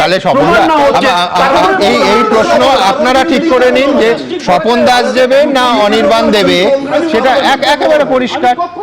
তাহলে আমি বলছি ঠিক যে কারণে বনসহায়ক পদের দুর্নীতির অভিযোগ তোলা যায়, মঞ্চের ওপর থেকে প্রকাশ্যে তোলা যায়, আবার তাকেই একেবারে গলবস্ত্র করে দলে নেওয়া যায়, ঠিক সেই লজিকে ভোটের আগে বলা কথা, ভোটের পরে মার্চ মাসে বলা কথা জুন মাসে এসে অবান্তর হয়ে যায়, তাই তো? ভাইপোর হয়ে স্মাগলিং করতেন এই কথা বলছেন কেন্দ্রীয় মন্ত্রী। স্বপনদা এবং অনির্বাণ দুজনের উপরই আজকের ব্যক্তিগত যে আজকের যে সময়, সেই জায়গা দাঁড়িয়ে সম্পূর্ণ সম্মান আছে। স্বপনদার দীর্ঘ রাজনৈতিক জীবন, এবং কখনো তিনি তো এরকম ঘটনা ঘটাননি, কোনো একটা কারণে দলের ডিসিপ্লিনের জন্য ওনাকে এটা বলতে হচ্ছে পাবলিক ডোমেইনে। একটা প্রশ্ন বলি স্বপনদা, সেটা হচ্ছে ধরুন তাস খেলা হচ্ছে, এবার জোকার আছে, জোকার 3, এবার আপনার কাছে টেক্কা সাহেব আর গোলাম আছে, 4টে তাস ফেলতে হবে, আপনি তো ওই 3টাকে তখন টেক্কা সাহেব আর গোলামের মাঝে বিবি করেই বসাবেন। এখন এই বিবি পরে আপনার দলের কন্ট্রোল নেবে কিনা, এটা রাজনৈতিক আলোচনা। দ্বিতীয় হচ্ছে সবাইকে নিয়ে নেয়া, যেটা বিজেপি করছে, এটা করতে গেলে একটা অসুবিধে হয়, মিডিয়েট করার লোক থাকে না। আজকে প্রণব মুখার্জির মতো মানুষ নেই, ফলে সোনাম ওয়াংচুক যখন অনশন ভাঙছেন না, তখন আপনি কংগ্রেস বা অন্য কোনো রাজনৈতিক দল থেকে দিল্লিতে একটা মানুষ পাচ্ছেন না যিনি গিয়ে মিডিয়েট করতে পারেন। এই যে সর্বগ্রাসী রাজনীতি, সবাইকে নিয়ে নেয়া, আপনার কাছে ভালোরা তো যাবে না স্বপনদা, যারাই যাবে, যাদের গোলমাল আছে, সেই জায়গাটায় কিন্তু হয়তো 1-2 জন তারা নীতি পরিবর্তন করে আপনার কাছে যেতে পারেন। সাধারণভাবে যারা যাবেন, আপনিও জানেন, আপনি তথ্য দেখলে বুঝবেন, তারা প্রত্যেকে কিন্তু ব্যক্তিগতভাবে দুর্নীতি এবং দুর্বৃত্তায়নের সঙ্গে যুক্ত ছিলেন। আমি বিশ্লেষণে আরেকটা মাত্রা যোগ করি, সেটা হচ্ছে ধরুন স্বপনদা যে আপনি বড় স্তরে নিচ্ছেন কেন, আপনার পার্লামেন্টে, আপনার সংসদে সংখ্যা দরকার, আপনি তার নিচে নামছেন না, এটা কোনো নীতি হতে পারে? যে আমি বড়দের নেব, আমি কাউন্সিলর, এখন তো সামনে সেরকম বড় ভোট নেই, বিধায়ক নেব না, কিন্তু আমি নির্দ্বিধায় এমপিদের নেব, কেন? আমার পার্লামেন্টে 2/3 লাগবে না। আমার লোকসভাতে এনডিএ 300-র উপর সদস্য আছে, কিন্তু এককভাবে বিজেপির আমাদের দলের মাত্র 240 জন। তো আমার অ্যাবসলিউট মেজরিটি পেতে গেলে আমার যদি কেউ পদত্যাগ করে বা তারা যদি দল থেকে বেরিয়ে এসে আলাদা ফ্রন্ট করে আমাদেরকে সমর্থন করে, এরকম তো আমরা নিয়েছি, আমরা নিইনি, আমরা মহারাষ্ট্রে নিইনি, আমরা তো নিয়েছি। প্রশ্নটা হচ্ছে যে যাদের বিরুদ্ধে যা অভিযোগ, ভোটের আগে কয়েক সপ্তাহ আগে যাদের বিরুদ্ধে বিজেপি যা বলেছে, সেই তদন্তগুলো থমকে যাবে কিনা। এখনো পর্যন্ত সেই তদন্ত চলছে, এমনকি দল বদলের পরেও দ্রুতগতিতে চলছে। এই রকম ইঙ্গিত, এই রকম বিজেপির দিক থেকে সুসংবাদ কিন্তু আমাদের সামনে অন্তত আসেনি। সেইখানে মূল প্রশ্নটা কিন্তু আমি আসবো আরও বড় খবরটা নিয়ে, সেটা হচ্ছে আরও দুজন অরাজনৈতিক মুখ তৃণমূল কংগ্রেসের, যারা হয়তো পদত্যাগ তো করবেনই, বিজেপিতে যাবেন কি জানি না, উত্তর পরিষ্কার নয়, কিন্তু সম্ভাবনা, রাজনীতি সম্ভাবনার শিল্প। দেখুন, নিচের তলায় কেউ আসবে না, উপর তলায় আসতে পারে বলতে বলেছি আমি আগে, যেটা এখনো বলছি। ওপরতলার নেতাদের জন্য লকগেট খুলে দিয়েছে বিজেপি। 3 জন প্রাক্তন তৃণমূল সাংসদ ইস্তফা দিয়ে বিজেপির টিকিটে ফের রাজ্যসভায় প্রার্থী হয়েছেন। তার ঠিক পরেই বৃহস্পতিবার রাজ্যসভার তৃণমূল সাংসদ পদ থেকে ইস্তফা দেন কোয়েল মল্লিকও।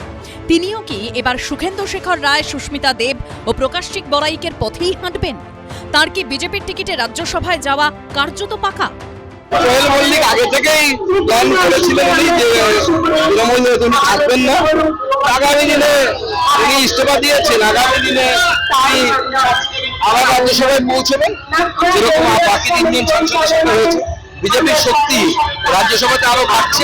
জল্পনা আরও জোরালো হয়েছে পদত্যাগের ঠিক পরেই কোয়েল মল্লিকের সঙ্গে নরেন্দ্র মোদীর অত্যন্ত ঘনিষ্ঠ বিজেপি নেতা এবং কেন্দ্রীয় মন্ত্রী ভূপেন্দ্র যাদবের সাক্ষাৎ ঘিরে। এর আগে 8ই জুন মমতা বন্দ্যোপাধ্যায়ের দিল্লিতে থাকাকালীন নরেন্দ্র মোদী, অমিত শাহের অত্যন্ত ঘনিষ্ঠ কেন্দ্রীয় মন্ত্রী এই ভূপেন্দ্র যাদবের বাড়িতে গিয়েই বৈঠক করেছিলেন তৃণমূলের লোকসভার বিদ্রোহী সাংসদরা। সেই বৈঠকেই তারা এনডিএকে সমর্থনের সিদ্ধান্ত নেন। এবার তৃণমূল সাংসদ হিসেবে পদত্যাগের পর সেই ভূপেন্দ্র যাদবের সঙ্গে বৈঠক করলেন কোয়েল মল্লিকও। তবে বিগত দিনে দেখেছি যারা আমাদের নেতাদের সাথে দেখা করেছেন তারা প্রত্যেকেই আবার বিজেপির টিকিটে আসতে চেয়েছেন, কারণ তাদের এখনো অনেকটা সময় বাকি। কোয়েল মল্লিকের তো মনে হয় প্রায় 5 বছর বাকি, 1 বছরও হয়নি মনে হয় এখনো। স্বাভাবিকভাবে উনি চাইবেন অন্য কোনো রাজনৈতিক দলের হয়ে এসে সেখান থেকে থাকার। তৃণমূল থেকে যাচ্ছেন, ইস্তফা দিচ্ছেন, ছবি দেখা যাচ্ছে বিজেপি নেতার সঙ্গে। এটা খুব রহস্যজনক ব্যাপার। কোয়েল ছেড়ে থাকেন, তাহলে লকেট এতদিন ধরে বিজেপি করছেন, তিনি অভিনেত্রী আবার নেত্রীও বটে, তো তাহলে তো লকেটকে দেওয়া উচিত। তো বারবার তো তৃণমূল থেকেই যাবে আর নমিনেশন তারা পাবেন। রাজ্যসভায় তৃণমূলের সাংসদ সংখ্যা ইতিমধ্যে 13 থেকে 9 নেমে এসেছে। সূত্রের দাবি, রাজ্যসভায় তৃণমূল আরও দুর্বল হয়ে পড়তে পারে, কারণ কোয়েল মল্লিকের পর পদ ছাড়তে পারেন তৃণমূলের আরও 2 রাজ্যসভার সাংসদ। রাজনীতির বাইরে অন্য ক্ষেত্র থেকে এই দুজনকে রাজ্যসভায় পাঠিয়েছিল তৃণমূল। এবার তাঁরাও পদ ছাড়তে পারেন বলে সূত্রের দাবি। কোয়েল মল্লিক চলে এলো কি কেন এলো কি জানে, বিষয়টা তো সেটাও একটা ব্যাপার। এরা কেনই বা আসে, কেনই বা হয়, এদের কেনই বা করে, সেটাও একটা বিষয়। কিন্তু সেগুলো যাই হোক, সেটা সব নিয়ে আমি কিছু বলতে চাই না। কোয়েল মল্লিকেরও কারণ একই, তার কারণ সেও বুঝতে পারছিল যে তার এবং তার পিতার বা তাদের পরিবারের একটা ইকমি কুকারের একটা সম্মান আছে, তো হ্যাঁ, ইন্দু মাধব মল্লিকের সেই সম্মানটা নষ্ট হচ্ছিল। শেষ অবধি তৃণমূলের পরিণতি কি হবে, কজনই বা থাকবে, সেই প্রশ্নই এখন ঘুরপাক খাচ্ছে বিভিন্ন মহলে। অনির্বাণ বিশ্বাস ও বিজেন্দ্র সিংহ রিপোর্ট, এবিপি আনন্দ। আচ্ছা, তাপসদা বললেন এরা কেন আসে, কেন যায়, কেন বিজেপি এদের নেয়, সেটা শুধু বললেন না। যাই হোক, দেখুন, এই কথা মানতেই হবে যে সাধারণ ভোটারদের কাছে এ রাজ্যের এখনকার রাজনীতিটা বেশ বিভ্রান্তিকর। এই স্টুডিওতে বসে, ওইখানে বসে মদন মিত্র পরশু যা বললেন তার পাশে রাখুন আজকে হঠাৎ সবাইকে চমকে দিয়ে বিধানসভা চত্বরে কালীঘাট তৃণমূলের কর্মসূচিতে হাজির হয়ে গেলেন মদন মিত্র। আবার বলছি, কালীঘাট তৃণমূলের মমতা বন্দ্যোপাধ্যায়দের কর্মসূচিতে। ওখানে দাঁড়িয়েই মদন মিত্রকে দেখে কুণাল ঘোষ বললেন, আমাদের ভেতরের একটা লোক ওদের মধ্যে রইল। পাল্টা মদন মিত্র বললেন, আমার মনে হচ্ছে বোধহয় কুণালকে হারানোর দিনটা খুব তাড়াতাড়ি আসছে। অর্থাৎ কুণাল ঘোষও যে কোনো দিন নাকি ঋতব্রত শিবিরে যোগ দিতে পারেন। ব্যাস, ভোটাররা এবং দর্শকরা আরও কনফিউজড। আচ্ছা, রাজনীতির সম্ভাবনা শিল্প হতেই পারে, তা বলে এতটা? আরে দাদারা, টান টান থ্রিলার মুভিতেও একটা ইন্টারভাল থাকে। এ রাজ্যে নন স্টপ থ্রিলার কমেডি হচ্ছে। নতুন জন ব্রিগেডিয়ার দেবাশিস কি মানবেন? এই জিনিস দেখেছেন কোনো দিন? প্রথমে ধন্যবাদ জানাই, কারণ এখানে যারা আছেন তারা সবাই মানে বড় মানুষ, মানে সমাজের উঁচুতলার লোক। আমি বোধহয় যারা সাধারণ মানুষ, ভোটার, যতবার আমি এসছি আপনার সঙ্গে ভোটারদের বা নাগরিকদের হয়ে কথা বলেছি এবং 10 বছর ধরে বলছি। এবং সেখানে আমি যেটা দেখতে পাচ্ছি যে যেটা মানে বিজেপির বক্তব্য সেটা কিছুটা আমি মানি, যে একটা বড় কাজ করতে হলে একটা ছোট স্যাক্রিফাইস দিতে হবে। সেই বড় কাজটা হয়তো ইউসিসি পাস করা বা এই বিল, এবং তার জন্য যেহেতু আপনি বললেন সংখ্যাগরিষ্ঠতা না 2/3 মেজরিটি দরকার, 340টা সিট দরকার। আপনাদের এখন বোধহয় লোকসভায় 40টা মতো কম আছে। আমি লোকসভায় বলেছি আমাদের সংখ্যাগরিষ্ঠতা নেই, সংখ্যাগরিষ্ঠতা আছে আপনাদের, না হ্যাঁ দলের নেই, এককভাবে এনডিএর আছে, ছোটখাটো বিল পাস করা সেটা বলেছি। এবার এই যে এমটা, যেটা বিশ্বনাথদার স্ট্যাটিস্টিক্স আমরা রোজই শুনি, তো আর বোধহয় রাজ্যসভায় 12টা বা 13টা কম আছে, আর লোকসভায় 40টা এখন অবধি। এই 20 জনকে সামিল করবার পরে আর যতগুলো ইউবিটি টিউবিটি সব এসে গেছে, তো তার মানে ওইটাও ওদের অ্যাডজাস্টমেন্টে হয়েছে। তো এইটা বোধহয় এখনকার যে রাজনৈতিক সিচুয়েশন ভারতবর্ষের, সেটা আমরা তো অনেক দিন ধরে দেখছি, এগুলো শ্যাম দান দ্বন্দ্ব ভেদ করে কিরাম যেন তেন প্রকারে করো, এটা কিন্তু মানতে রাজি আছি যে তাদের ওভারঅল দেশের পলিটিক্যাল এজেন্ডার জন্য এই ডিলিমিটেশন হয়তো তারা চায়, তাদের সুবিধা হবে এবং হয়তো দেশেরও ভালো হবে, আমি জানি না। বাট যেটা অসুবিধা, যেটা মানতে, সেটা হচ্ছে জানেন ছোটোবেলায় আমাদের কর্পোরেশন থেকে টিকা দিত এবং বাবা মা সকাল থেকে আমাদের বলতো টিকা না নিলে পক্স হবে, গুটি বসন্ত হবে, হাম হবে, এই দুনিয়ার কথা। সন্ধ্যাবেলা আমরা পালিয়ে যেতাম। তো পাবলিকের ওই এখন না অবস্থাটা হচ্ছে যে তারা কনফিউজড হয়ে ঘুরছে, আমি নিজে কনফিউজড হয়ে ঘুরছি যখন এগুলো দেখছি। তার মানে আমি এটা মানছি যে তারা ভোটটা দেওয়ার জন্য নিচ্ছেন, that is okay, that is fine. কিন্তু যেটা চোখের সামনে দেখছি যে তার মানে কোনো, যেটা আমাদের প্রমিস করা হয়েছিল সাধারণ ভোটারকে, যে উল্টা লটকানো হবে, বেছে বেছে তদন্ত হবে, সেইগুলো আর হবে না। কারণ আমি যাদেরকে এখন লাস্ট 2 দিন ধরে টিভি দেখছি না, তারা মানা হওয়া বদমাস। কেউ পুলিশটা ঘুরে দেখে বলেছিল, হ্যাঁ সে পুলিশকে রাত্রিবেলা গালাগালি দিয়েছিল, তা সেই পুলিশটার মা এবং তার বউ সম্বন্ধে সে এখন রোজ টিভিতে আসছে, ছেয়ে গেছে। একজন ছিল টালিগঞ্জের বেহালার দিকের, হ্যাঁ তার বান্ধবীর খাটের তলা থেকে এমন শোনা পাওয়া গেছে যে আমরা চিন্তা করতে পারি না, সে এখন রোজ টিভিতে আসছে এবং এই লোকগুলো এখন প্রাধান্য পাচ্ছে। তার মানে এদের শাস্তি তো ভুলে যান, হয়তো এদেরকে আমাদের দেখতে হবে। এবার কি দেখুন, আমি সমাজের যে স্তরে বিচরণ করি সেখানে আমি অনেকবার এমন হয়েছে যে শাসক দলের স্ট্রং অপোজিশন, আপনি জানেন এই রামকৃষ্ণ আর বিবেকানন্দ আর সারদা মা নিয়ে বলা নিয়ে আমি বলেছি এবং স্ট্রং অপোজিশন করেছি। তারপরে শাসক দলের যে লোক ছিল সে আমার সাথে ভদ্র ব্যবহার করেছে, কোনো আমার খামতি দেখিনি, কারণ আমরা সেই স্তরে। কিন্তু যারা পাড়ায় থাকে, যারা গ্রামে থাকে, যারা মার খেয়েছে, তাদের কাছে এটা মেনে নেওয়া না যে বৃহত্তর স্বার্থের জন্য দেশের, তারা একটু কনফিউজ ঘুরছে। সত্যি কথা, তারা হয়তো কিছু করতে পারবে না। আমি আপনার একটা যুক্তিতর্কের প্রোগ্রামে বলেছিলাম যে আমরা কিছু করতে পারি না, আমরা সাধারণ মানুষ, আমরা অভিশাপ দিতে পারি। আমি জানতাম না আমাদের অভিশাপ এত পাওয়ারফুল। কি অবস্থা হচ্ছে দেখুন, আপনি নিজের মুখে বলছেন। মানে একটা কথা আজকাল আমি, কেউ বলে না এদের তৃণমূল কংগ্রেসের লোকেরা, সেটা আমি একটু বলি আজকে, যে মাননীয়ার অনুপ্রেরণায় আর সেনাপতির নেতৃত্বে সর্বভারতীয় তৃণমূল কংগ্রেসকে পটুয়াপাড়া তৃণমূল কংগ্রেস করে দিয়েছে। আর তৃণমূল নামটা আবার বলতে পারবে না, শিবসেনা ইউবিটি লেখে, কি উদয় বাল ঠেকরে। তো এখানে তাহলে কি হবে? TMC BNB, Banerjee. কারণ আর তো মানে দুটো মিত্র ছিল, একটা মিত্র চলে গেছে, একটা মিত্র বোধহয় যাবে, এখন খুব গালাগালি দিচ্ছে। দুটো ঘোষ ছিল, একটা ঘোষ চলে গেছে, আর একটা ঘোষ বোধহয় যাবে। মানে আই এম জাস্ট সেইং। তো এইখানে আমি মানতে পারছি, কিন্তু সাধারণ মানুষটা একটু কনফিউজ ঘুরছে, কারণ পাড়ায় সেই লোকগুলো যেগুলো এদেরকে চমকিয়েছিল স্যান্ডো গেঞ্জি পরে, তারা এখন সেই লিডারদের সাথে ফটো নিচ্ছে, আমি রোজ দেখছি। এইটাতে একটা, এই কিছুদিন আগে ইলেকশনের পরে আপনার সাথে একটা প্রোগ্রাম হচ্ছিল, সেখানেও আমি বলেছিলাম যে আপনাদের যদি পুরনো থাকতেই পারে, দেখুন একটা পুরনো সম্পর্ককে ডিনাই করা যায় না, কখনো ডিনাই করা যায় না। সেইখানে যদি করেন, পাবলিকের সামনে কেন করছেন? আমাদের কাছে ভুল মেসেজ যাচ্ছে যে মানে যার জন্য পঙ্কজদাকে মরতে হলো সেই লোকগুলোকে আপনারা বাহবা দিচ্ছেন, যেটা আপনি রোজ বলেন, কারণ আপনি ওনার উকিল ছিলেন, আপনার ব্যথাটা আমি বুঝি যে আপনি কোথায় ব্যথাটা খেয়েছেন। হ্যাঁ করেন, চুপচাপ করেন না, আমরা দেখতে না পেলেই হলো, আমাদের দেখে বড় কাজ হয়েছে কি। হ্যাঁ, দ্বিতীয় কথা হচ্ছে, তা বলে কি আমি এটা বলছি যে আগেরটা ভালো ছিল? না না না, জীবনে বলবো না। আরে দাদা, আমি গত 50 বছরে যেগুলো পাইনি, গত 50 দিনে আমি পেয়ে গেছি, 50 দিনও হয়নি। মানে লিস্ট আপনি যদি দেখেন, আমি একটা লিস্ট বানিয়েছিলাম আপনার প্রোগ্রামে, সেটা বলতে পেরেছিলাম। আর এদিক ওদিকও একটু বলেছি, যারা শুনতে চেয়েছে তাদের বলেছি। যেমন আমি চেয়েছিলাম যে ডিএ দেওয়া হোক, যে আমি চেয়েছিলাম যে পুলিশের ব্যারিয়ারগুলো, কারণ গাড়ি করে যাই, হটিয়ে দেওয়া হোক। তাসলিমা নাসরিনকে নিয়ে বলেছিলাম, 1 তারিখে আসছেন। তারপরে কিছু সাজার কথা বলেছিলাম, অনেক কিছু। তারপরে আপনার এই বাংলাদেশ নিয়ে কত হাজার প্রোগ্রাম করেছি আপনার সাথে, সেইখানে বাংলাদেশের পার্লামেন্টে মানে ওদেরকে বলে জাতীয় সংসদ বলে, ওখানে আমাদের মুখ্যমন্ত্রীর নামে বলছে স্পিকারকে যে নরেন্দ্র মোদীর সাথে আপনি কথা বলেন, এনাকে কন্ট্রোল করুন। কারণ ওদের একটা প্ল্যান ছিল, একটা মানে আমি ডিপ স্টেটের প্ল্যান ছিল এই অঞ্চলটাকে ঘেটে দেওয়ার জন্য, Paschimbanga, north east area and parts of বাংলাদেশকে ঘেটে এমন একটা শাসক করো যেখানে বিশ্ব বাংলার লোগোটা লাগিয়ে জয় বাংলা বলতে বলতে এমন একটা জমি নিয়ে নাও যাতে কোনোদিন ভারতবর্ষ আর মানে জেএনকে পার্ট 2 ছিল, সেটা পাকিস্তানের মদদে হচ্ছিল। তো সেইগুলোর থেকে তো আমরা পরিত্রাণ পেয়ে গেছি, এতে কোনো সন্দেহ নেই। বাট আরেকটা মানে কি বলে, আশায় বাঁচে চাষা, তো আমাদের আরো অনেক আশা আছে, কিন্তু এইখানে যখন দেখছি যে এই গিরগিটিগুলো এরা সব কি সুন্দরভাবে অ্যাডজাস্ট হয়ে যাচ্ছে এবং সুন্দর সুন্দর কথা বলছে। একজন শিব ঠাকুর নিয়ে নোংরা কথা বলেছিল, সে এখন দেখছি সর্বস্তরের উপরে পৌঁছে গেছে, তার শাড়ির রঙ পাল্টে গেছে, তার কথাবার্তা কত সাত্ত্বিক হয়ে গেছে। হ্যাঁ, তো অদ্ভুত লাগে এগুলো দেখে।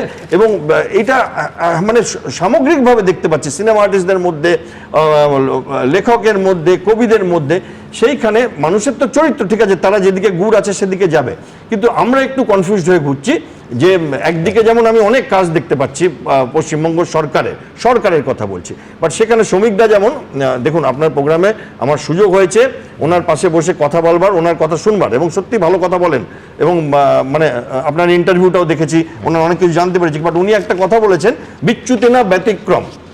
আবার ব্যতিক্রম গত 3 দিনে 3বার করে ব্যতিক্রম হচ্ছে। সকালে ব্যতিক্রম, বাথরুমে যাচ্ছি ব্যতিক্রম, সন্ধ্যাবেলা এখানে এসেছি ব্যতিক্রম, বাড়ি যাবো ব্যতিক্রম। এইটা তাহলে ব্যতিক্রম কি রইলো? এটা তো মানে নরম হয়ে যাচ্ছে। এই যে মানে মকারি অফ ডেমোক্রেসি যেভাবে উনি দেখালেন আর কি, মানে এই গণতন্ত্রের উপহাসটা কতদিন চলবে, এই প্রশ্নটা কার কাছে আমরা করব? আমরা স্বপনদাদের কাছেই করব যে বিজেপি গণতন্ত্রের এই উপহাসটা আর কতদিন অবধি চালাবে পশ্চিমবঙ্গে। আরেকটা কথা বলবো, এটা কি এই প্রথম আপনারা দেখছেন? আমি যে এই উপহাস আমি দেখেছি, প্রথম দেখছেন ভারতীয় রাজনীতিতে, এটা তো একদম সেই এই গতিতে দেখা যায়নি। সমতা গতিতে দেখা যায়নি। কোন রাজ্যে বিজেপি যেখানে 68 থেকে 69 মধ্যে ওই সময়টাতে যদি আপনি পশ্চিমবঙ্গের বিধানসভার চিত্রগুলো দেখেন, আপনি বুঝতে পারবেন কি কি হচ্ছিল। কেন হয়নি? সেগুলো ক্ষমতায় আসার জন্য ছিল, আমার আসন কম পড়েছে, লোককে নিয়ে সরকার করব। এটা কি হচ্ছে? আমাদের একেবারে 3/4 কাছাকাছি সংখ্যাগরিষ্ঠতা বিজেপির, সেইখানে তা সত্ত্বেও তাদের ডাকছি, এরকম কোন রাজ্যে হয়নি। স্বপনদা, আপনি একটা উদাহরণ দেখাতে পারবেন? আমি শুধু একটা কথা বলি, হ্যাঁ, যে আমাদের নাম্বার দরকার রাজ্যসভায়। পশ্চিমবঙ্গে কোথায় দরকার? এক সেকেন্ড আমাকে বলতে দিন, তারপর আমি বলছি। আমাদের রাজ্যসভায় দরকার, আর রাজ্যসভায় যারা পদত্যাগ করে তারপর আমরা তাদের নমিনেশন দিয়েছি, নমিনেশন পাওয়ার পর তারা রাজ্যসভায় যাচ্ছে।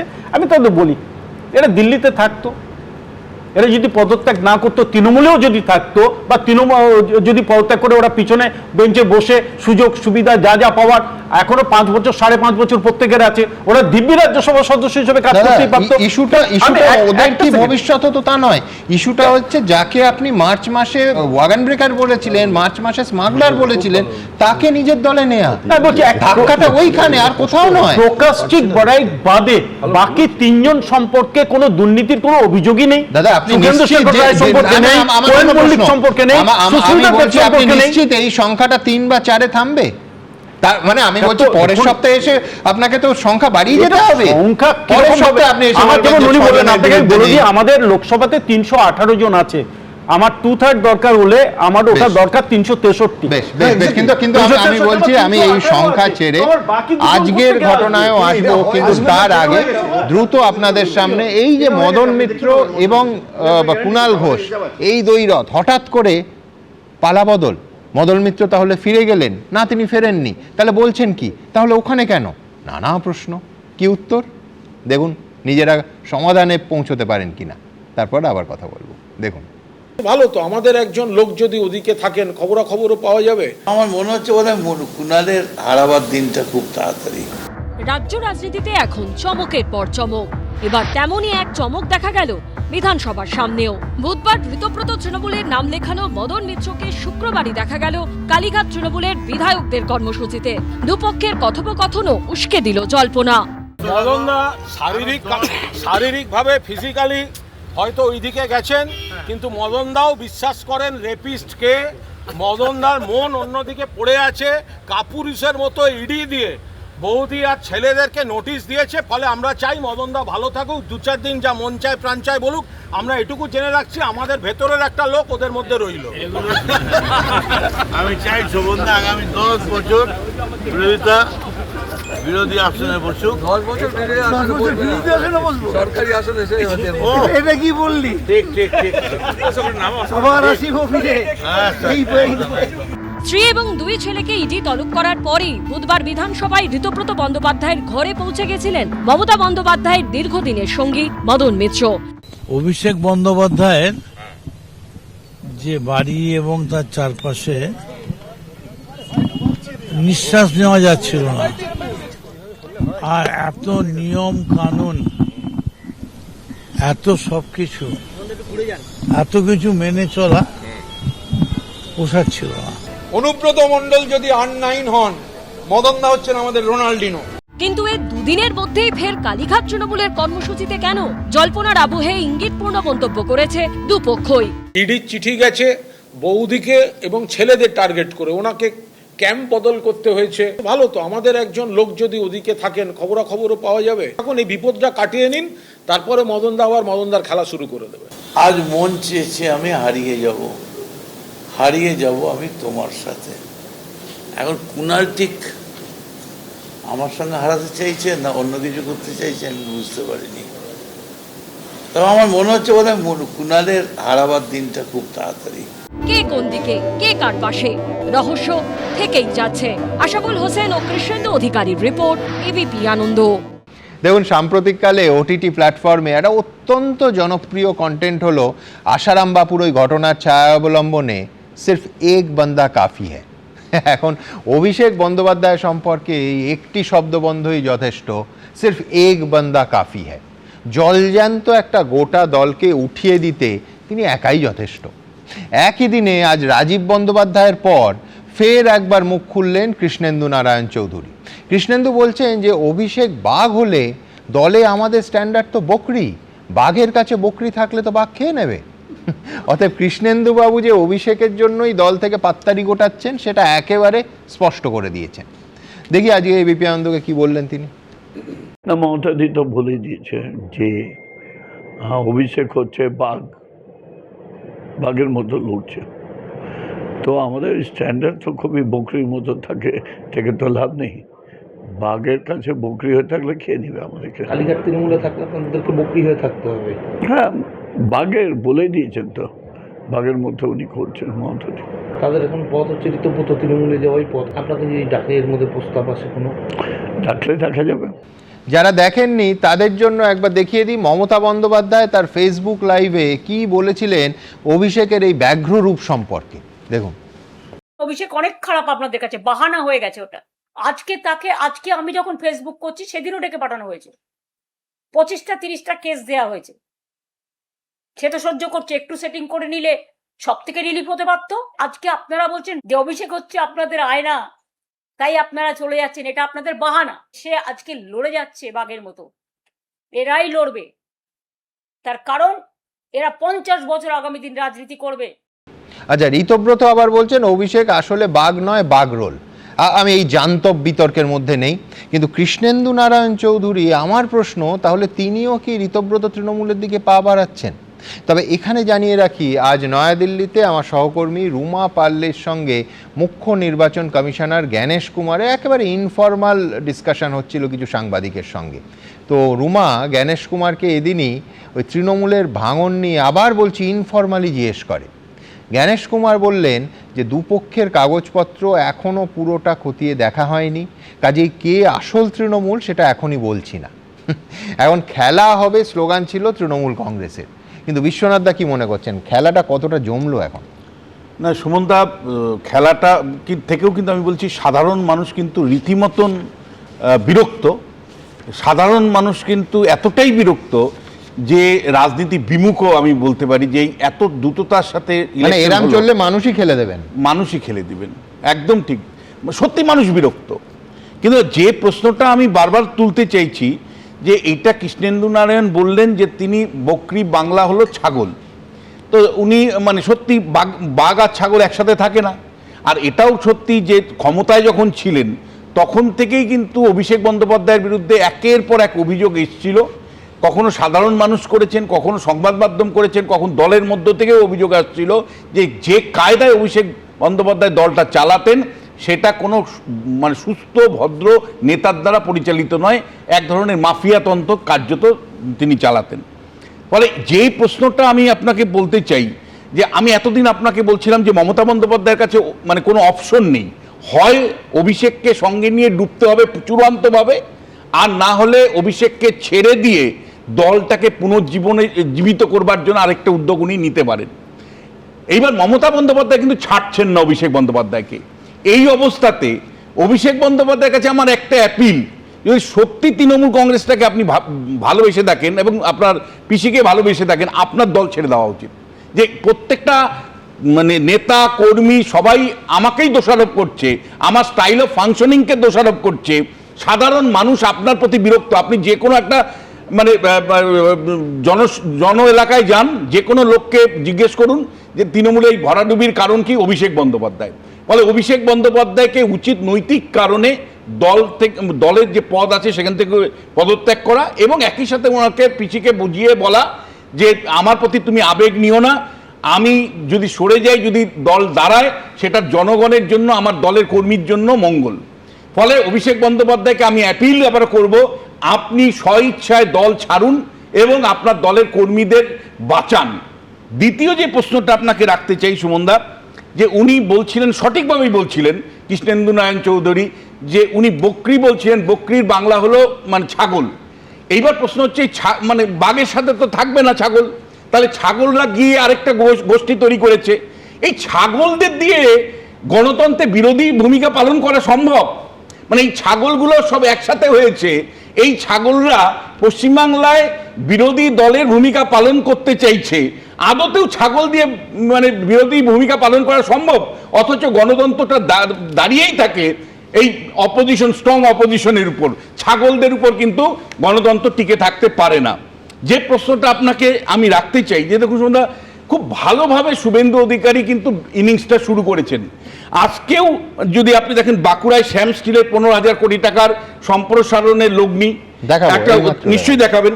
তারপরে নিউ টাউনে আদানিদের 2000 বেডের মানে হাসপাতাল নির্মাণ, ডানকুনিতে 600 কোটি টাকা লাক্স কোজির বিনিয়োগ, তারপরে হাওড়াতে আমুলের উদ্বোধন হবে এবং সেখানে স্বরাষ্ট্রমন্ত্রী আসার কথা। সব মিলে কিন্তু বলবো যে আপনার স্টুডিওতে কোনোদিন সুযোগই পেতাম না শিল্পায়ন নিয়ে কথা বলার।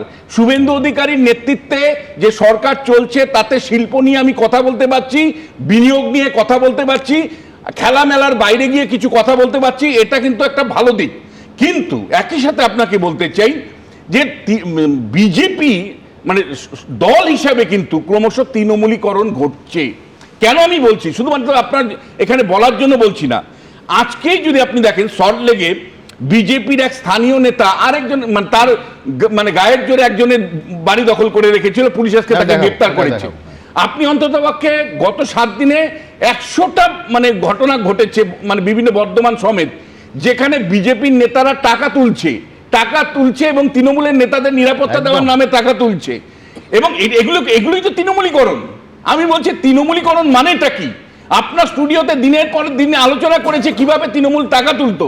আর এছাড়া সারা রাজ্য জুড়ে যদি বিজেপির গোষ্ঠীদ্বন্দ্বের কথা বলেন, আপনি এখনো মানে সেইভাবে টেলিভিশনে দেখতে পাচ্ছেন না বা ক্যামেরা বন্দি করতে পারছেন না, কিন্তু বিভিন্ন জায়গায় জেলায় জেলায় তৃণমূল কংগ্রেসের যে গোষ্ঠীদ্বন্দ্ব যে প্রকট আকার ধারণ করেছে, তাতে কিন্তু পরিষ্কার বিজেপির মধ্যে তৃণমূলীকরণের যে ঝোঁক, তার কিন্তু স্পষ্ট একটা ছবি দেখতে পাচ্ছি। আমি ফাইনালি একটা কথা বলতে চাই, যে দেখুন সুমনদা, পার্টি উইথ ডিফারেন্স, এই স্বপনবাবু এতক্ষণ পর্যন্ত সব কিছুই বলতে চাইছিল যে অতীতে তো হয়নি, আগে কি এই ধরনের ঘটনা ঘটেনি, আগে কি দল ভাঙা হয়নি? আগে দল ভাঙা হয়েছে, কিন্তু আপনার দল তো দাবি করে যে আপনি পার্টি উইথ ডিফারেন্স। আপনি নীতিনৈতিকতার কথা বলবেন, পাঠ শেখাবেন, আর আপনি একটা বিরোধী দলকে ভেঙে দিয়ে আপনি সংখ্যা 2/3 মেজরিটি সেখানে দেখাবেন। এবং যাদের বিরুদ্ধে আপনি দিনের পর দিন অভিযোগ করেছেন, যে সমস্ত সাংসদদের বিরুদ্ধে, আমি একটা উদাহরণ দিচ্ছি বাপি হালদারের বিরুদ্ধে, দক্ষিণ চব্বিশ পরগনা আপনারা অভিযোগ করেছেন কিভাবে আপনার কর্মীদের মারধর করে অত্যাচার করেছে। সেই বাপি হালদার যখন আপনার বিজেপি দলের মধ্যে ঢুকবে বা এই ধরনের সাংসদরা যখন ঢুকবে, তখন আপনার কর্মীদের আপনি কি বলবেন? নাকি আপনি একটা লাস্ট আমি বলতে চাই, আপনি আমায় বলুন কেন আপনারা স্বীকার করছেন না যে কেন্দ্রীয় নেতাদের জন্য প্রকাশ্যে স্বীকার করুন যে কেন্দ্রীয় নেতারা শুভেন্দু অধিকারী এবং সৌমিক ভট্টাচার্যদের ভিলেন বানাচ্ছে। সৌমিক এবং শুভেন্দু অধিকারীদের কিছু দায়বদ্ধতা থাকতে পারে, তাদের দায়বদ্ধতা নিশ্চয়ই আছে, কারণ নির্বাচনের সময় তারা বারবার বলেছে, জনগণের কাছে গিয়ে বলেছে যে আমরা তৃণমূল কংগ্রেস মানেই মনে করি চোর। সেই চোর তৃণমূল কংগ্রেসের সাংসদ হোক, বিধায়ক হোক, তাদেরকে দলের মধ্যে আমরা নিচ্ছি, এবং সেই নেওয়ার পেছনে সরাসরি কেন্দ্রের হাত অর্থাৎ নরেন্দ্র মোদী অমিত শাহর হাত আছে। ফলে নরেন্দ্র মোদী অমিত শাহ দিনের পর দিন বিজেপি নেতাদের ভিলেন বানাচ্ছে। বিশ্বনাথ দা পরিষ্কার করে বলি, আমাদের দলে কোনো তৃণমূলীকরণ হওয়ার কোনো নেই, বরঞ্চ যারা অন্য দল থেকে আমাদের দলে আসবেন, সে যেই হোক না কেন, এক সেকেন্ড, যারাই আমাদের দলে আসবে তারা আমাদের মতো হতে হবে। এখানে দুর্নীতির কোনো জায়গা নেই। আপনি যে কথাটা বলছেন আমি বলে দিই আপনাদেরকে, আমরা আজ পর্যন্ত 373 জন পার্টির যারা এইসব দুর্নীতি বা কিছু করেছে তাদেরকে সাসপেন্ড করেছি, পার্টি থেকে তাদেরকে শোকজ করেছি। এটা কোনো রাজনৈতিক দলে হয়নি এই কিছুদিনের মধ্যে। 373 জনকে আমরা শোকজ কিন্তু করেছি। দরজাটা খুলে দিলে এরপর যেটা আসবে সেটা আর আপনার শোকজের সংখ্যা আটকাতে পারবেন না। মানবে যে আমাদের এই সমাজ ব্যবস্থায় যেভাবে সব তৈরি হয়েছে বা আছে, আমরা একদম সম্পূর্ণ সাধু আর সন্তদের মধ্যে নিয়ে তো আমরা দল করি না। আপনি নিচু তলায় শোকজ করলেন, যারা সাংসদ হিসেবে জয়েন করলো তাদের শোকজ করতে পারবেন? তাদের ওখানে তখন আটকে যাবেন একটা জায়গায় নাম্বার।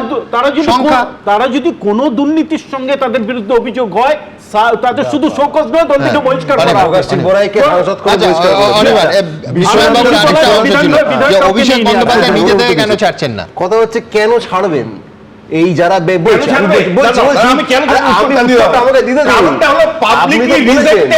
একের পর এক অভিযোগ মমতা বন্দ্যোপাধ্যায়ের বিরুদ্ধে, সরাসরি অভিযোগ নেই, সরাসরি বাড়ি চুরি। কেন অভিষেক বন্দ্যোপাধ্যায়ের বিরুদ্ধে অভিযোগ? কেন অভিষেক বন্দ্যোপাধ্যায় দলটাকে কালমালিপ্ত করেছে? কেন তৃণমূল কংগ্রেস একটা দল ছিল, একটা গণতান্ত্রিক দল ছিল, সেটাকে দুর্নীতির দলে পরিণত করেছে, সেই কারণে দল ছাড়বে। বেশ, কয়লা চুরি বালি চুরি বললেন তো, বিজেপি নেতাদের মৌখিক বাদ দিয়ে, শুনে নেবেন, মৌখিক অভিযোগ বাদ দিয়ে আপনার ডেটা ব্যাংক থেকে আমাকে এক টুকরো কাগজ, শেষ করতে দিন দাদা, এক টুকরো কাগজ দেখান যেটা এফআইআর বা ইসিআইআর অভিষেক ব্যানার্জির নাম আছে। বিজেপি নেতাদের মৌখিক অভিযোগ নয়। এই মাত্র তুমি 4 বার যার নাম বললে, প্রকাশ চিক বড়াই, তোমার এই যুক্তি আমি মানি না। তোমার এই যুক্তি মানলে এক্ষুনি স্বপনদা বলবেন যে প্রকাশ চিক বড়াই কোন চার্জশিটে নাম আছে। আমি বলি না, চার্জশিটে তুমি যদি নাম, শাস্তি বা চার্জশিট অব্দি অপেক্ষা করো অভিযোগে, একই লজিক তো একই। সেটা হচ্ছে যে তুমি প্রকাশ চিক বড়াই নিয়ে প্রশ্ন করতে পারবে একই কথা আমি প্রশ্ন করছি না।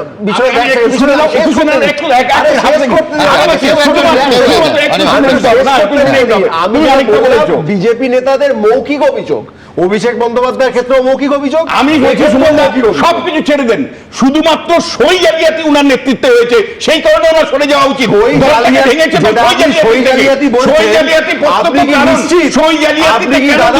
আপনি কি দাদা নিশ্চিত যেটা প্রি প্ল্যান ছিল না? না, আপনি নিশ্চিত তো? তুমি তো নেতৃত্ব দিয়েছো, তোমার অফিসে ঘটনাটা ঘটেছে, তুমি দায়বদ্ধ নয়। আপনার অফিসে যাই ঘটবে আপনার দায়িত্ব। তোমার অফিসে ঘটনাটা ঘটেছে, তুমি দায়বদ্ধ নও। তুমি দায়বদ্ধ নও। আপনার অফিসে বসে যাই ঘটবে আপনার দায়িত্ব। ঘটনাটা তোমার নেতৃত্বে, তোমার হয়ে গেছে চিঠি, তুমি দেখবে না চিঠিটা? সই দেখবে না? কি করে বুঝবে আপনি আমাকে বলুন? আমি সই করে কাগজ আমার হাতে দিয়ে, আমি বলছি যে অনির্বাণ, সাধারণ সম্পাদক হিসেবে যিনি সই করছেন তিনি দেখবেন না কিতে কোন চিঠিতে সই করছেন। আমি একটা কাগজে সই, এটা কোনো কথা হলো? প্রথম কথা যে ওনার সই করার প্রয়োজন ছিল না, ওই চিঠিতে দলের সাধারণ সম্পাদক সই করবেন কেন? কিন্তু উনি যদি দায়িত্ব নিয়ে থাকেন, উনি সই করে থাকেন, দায়িত্ব ওনার। ক্রিমিনাল লায়াবিলিটির প্রশ্ন আসছে, এখানে ক্রিমিনাল লায়াবিলিটির প্রশ্ন আছে। এবার 60টা লোক কি 70টা লোক সই করেছে, কে ছোট হাতের বদলে বড় হাতে সই করেছে, এটা তার পক্ষে জানা সম্ভব। কিন্তু এই চিঠি তো আইনত ওনার লেখার কথা ছিল না। উনি যদি লিখে থাকেন এবং সই করে থাকেন, দায় ওনাকে নিতে হবে। ক্রিমিনাল লায়াবিলিটিতে পড়ে না, সেটা ক্রিমিনাল লায়াবিলিটিতে পড়ে না। আইনের কথা ক্রিমিনাল লায়াবিলিটিতে মেন্স রিয়ার ইম্পর্টেন্ট। একেবারে তুমি উকিল হিসেবে ক্রিমিনাল লায়াবিলিটির কথা পারফেক্ট বলেছো অনির্বাণ।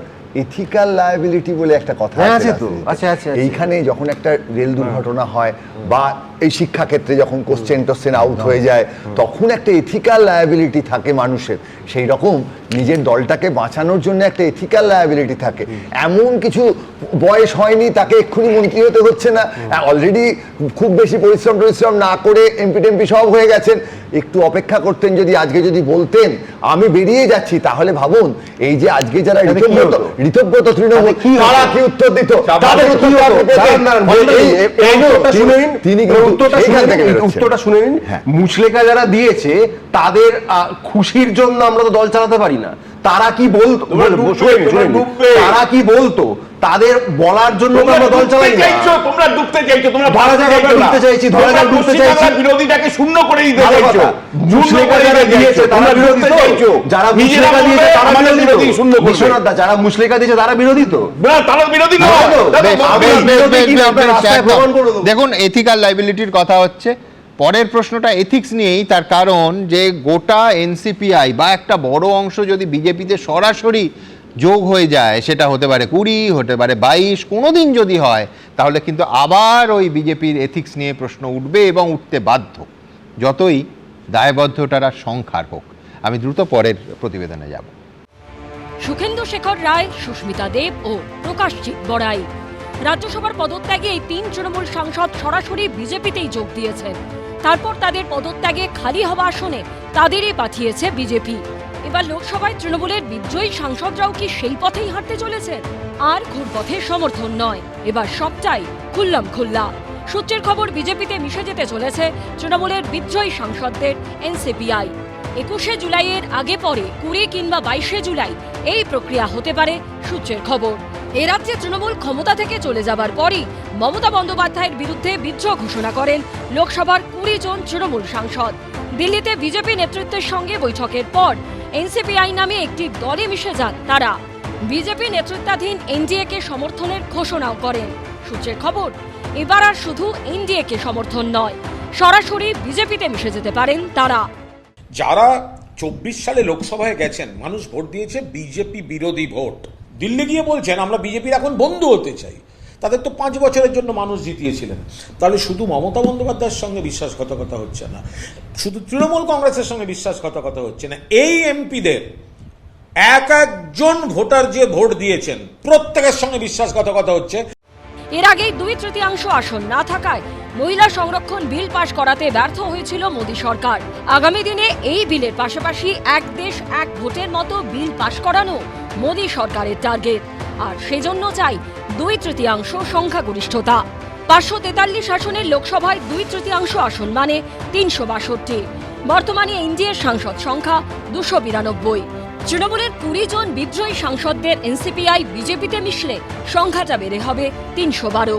এর মধ্যে তামিলনাড়ুতে সরকার গঠনের ক্ষেত্রে কংগ্রেস থালাপতি বিজয়ের টিভিকে সমর্থন করায় ইন্ডিয়া জোটের থেকে দূরত্ব বাড়িয়েছে স্ট্যালিনের ডিএমকে।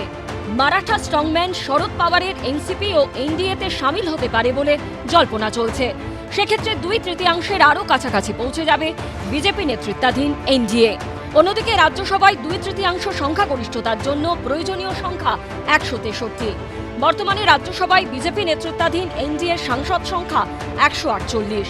ফলে সেখানেও 2/3 অনেকটা কাছাকাছি পৌঁছে গেছে বিজেপি। আগামী দিনে কি দল ভাঙিয়েই এই লক্ষ্যে পৌঁছতে চাইছে তারা? সেটা কি সম্ভব হবে? তাই দেখার। বিজেন্দ্র সিংহ ও অনির্বাণ বিশ্বাসের রিপোর্ট, এবিপি আনন্দ। দেখুন, আমার পরের বক্তা জয়ন্ত পেশায় আইনজীবী বলেই পরের প্রশ্নটা আইনি পরিভাষায় করতে ইচ্ছে করছে। রক্ষা কবচ, গ্রেফতারি এড়াতে এই আইনি রক্ষা কবচ পেতেই আদালতে হুজুরাও একেবারে লম্বা লাইন লাগান। তৎকালীন বিরোধী দলনেতা শুভেন্দু অধিকারীকে কলকাতা হাইকোর্টের মাননীয় বিচারপতি রাজাশেখর মান্থা রক্ষা কবচ দিয়েছিলেন বলে সকাল বিকেল অভিষেক বন্দ্যোপাধ্যায় মাননীয় বিচারপতির নাম করে আদালতকে কটাক্ষ করতেন।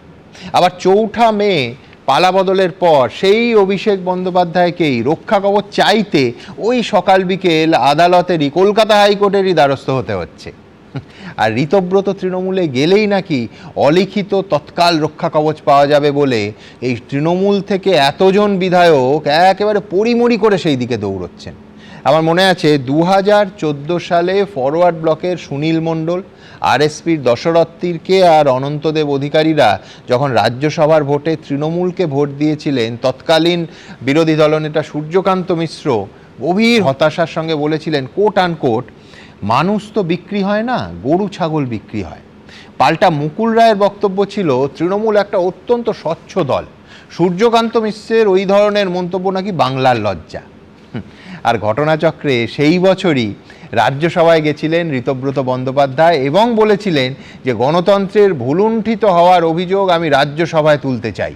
ভাবুন, আজ মুকুল রায় কি অলক্ষ্যে বসে আমোদ নিচ্ছেন যে তাঁর হাত ধরে এ রাজ্যে শুরু হওয়া ওই অনৈতিক দলবদলের রাজনৈতিক সংস্কৃতি কালে কালে ঠিক কতটা পল্লবিত হয়েছে। জয়ন্তর কি মনে হয়? সুমন, দুটো ভাগে ভাগ করব আমার বক্তব্য। প্রথম কথা হচ্ছে, যখন শুভেন্দু অধিকারী বিরোধী দলনেতা ছিলেন, তাকে একের পর এক মিথ্যে মামলায় জড়ানো হয়েছে এবং তাকে বারবার রক্ষা কবচের জন্য আদালতে যেতে হতো। ট্রিপল চুরি, মানে এমন এমন মামলা হয়েছে যেটা মানে আমি বলছি বোধ বুদ্ধি দিয়েও বোঝা যায় যে কেন হচ্ছে। এবং তারপর যখন মহামান্য আদালত তাকে রক্ষা কবচ দিয়েছিলেন, তখন এই অভিষেক বন্দ্যোপাধ্যায় নির্লজ্জের মতো কুৎসিতভাবে আদালতকে আক্রমণ করেছিলেন, মহামান্য বিচারপতিদের নাম ধরে আক্রমণ করেছিলেন, তার বসংবাদ আইনজীবীদের লেলিয়ে দিয়েছিলেন।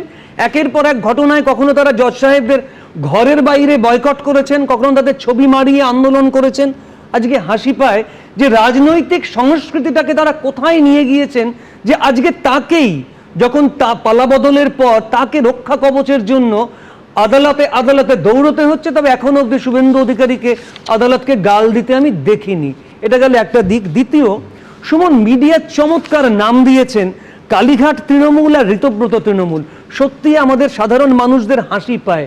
আজকে যদি সংবিধান প্রণেতাদের একজনও বেঁচে থাকতেন, তারা লজ্জিত হতেন যে তারা সংবিধানটাকে এমন তৈরি করেছিলেন, আর এই তৃণমূল দলটা ওই ফুচকাতে আলু মাখার মতো বা চপ শিল্পে আলু মাখার মতো চটকে তারা এমন তৈরি করে ফেললেন যে সংবিধান প্রণেতাদের আজকে লজ্জা পাওয়ার কথা, যে তাদের কিছু করার নেই, এটা হতে পারে। সারা ভারতের নজির কত আছে আমার জানা নেই। পশ্চিমবঙ্গ দেখিয়ে দিল যে দলবদলও একটা শিল্প হতে পারে, নির্লজ্জের মতো শিল্প হতে পারে। তুমি বলছিলে যে এখনকার রাজনীতিবিদরা দল পাল্টান আর শিবির পাল্টান। আরও একটা কথা বললে যে রাজনীতি সম্ভাবনার শিল্প। আমি বলছি রাজনীতি সম্ভাবনার শিল্প নয়, রাজনীতি একটা পেশা। এই মুহূর্তে রাজনীতি ধান্দাবাজদের একটা পেশা। আমি শুনেছি যারা এই শিবির বদলাচ্ছেন তাদের মধ্যে অনেকেই নাকি আইনজীবী। আমি নাম করে করে বলতে পারি, তার মধ্যে সব্যসাচী দত্ত যেমন, তেমন জ্যোতিপ্রিয় মল্লিক, চন্দ্রিমা ভট্টাচার্য। তোমাকে আমি জিজ্ঞাসা করি, আচ্ছা এনারা আইনজীবী হিসেবে ওই লাল আলো জ্বলা গাড়িটা চড়তে পারতেন, কোটি কোটি টাকা রোজগার করতে পারতেন, এরোপ্লেনের বিজনেস ক্লাসে উঠতে পারতেন, উঠেছেন। কারণ এই রাজনীতিতে আজকাল কম মেধার মানুষেরা অনেক বেশি উপরে উঠতে পারে, স্যালুট পেতে পারে পুলিশের। যে পুলিশ কদিন আগে তাদের স্যালুট করতে, এখন সেই পুলিশই তাদের ঘাড় ধরে নিয়ে জেলে ভরে আর ডিমের হাত থেকে বাঁচাবার চেষ্টা করে।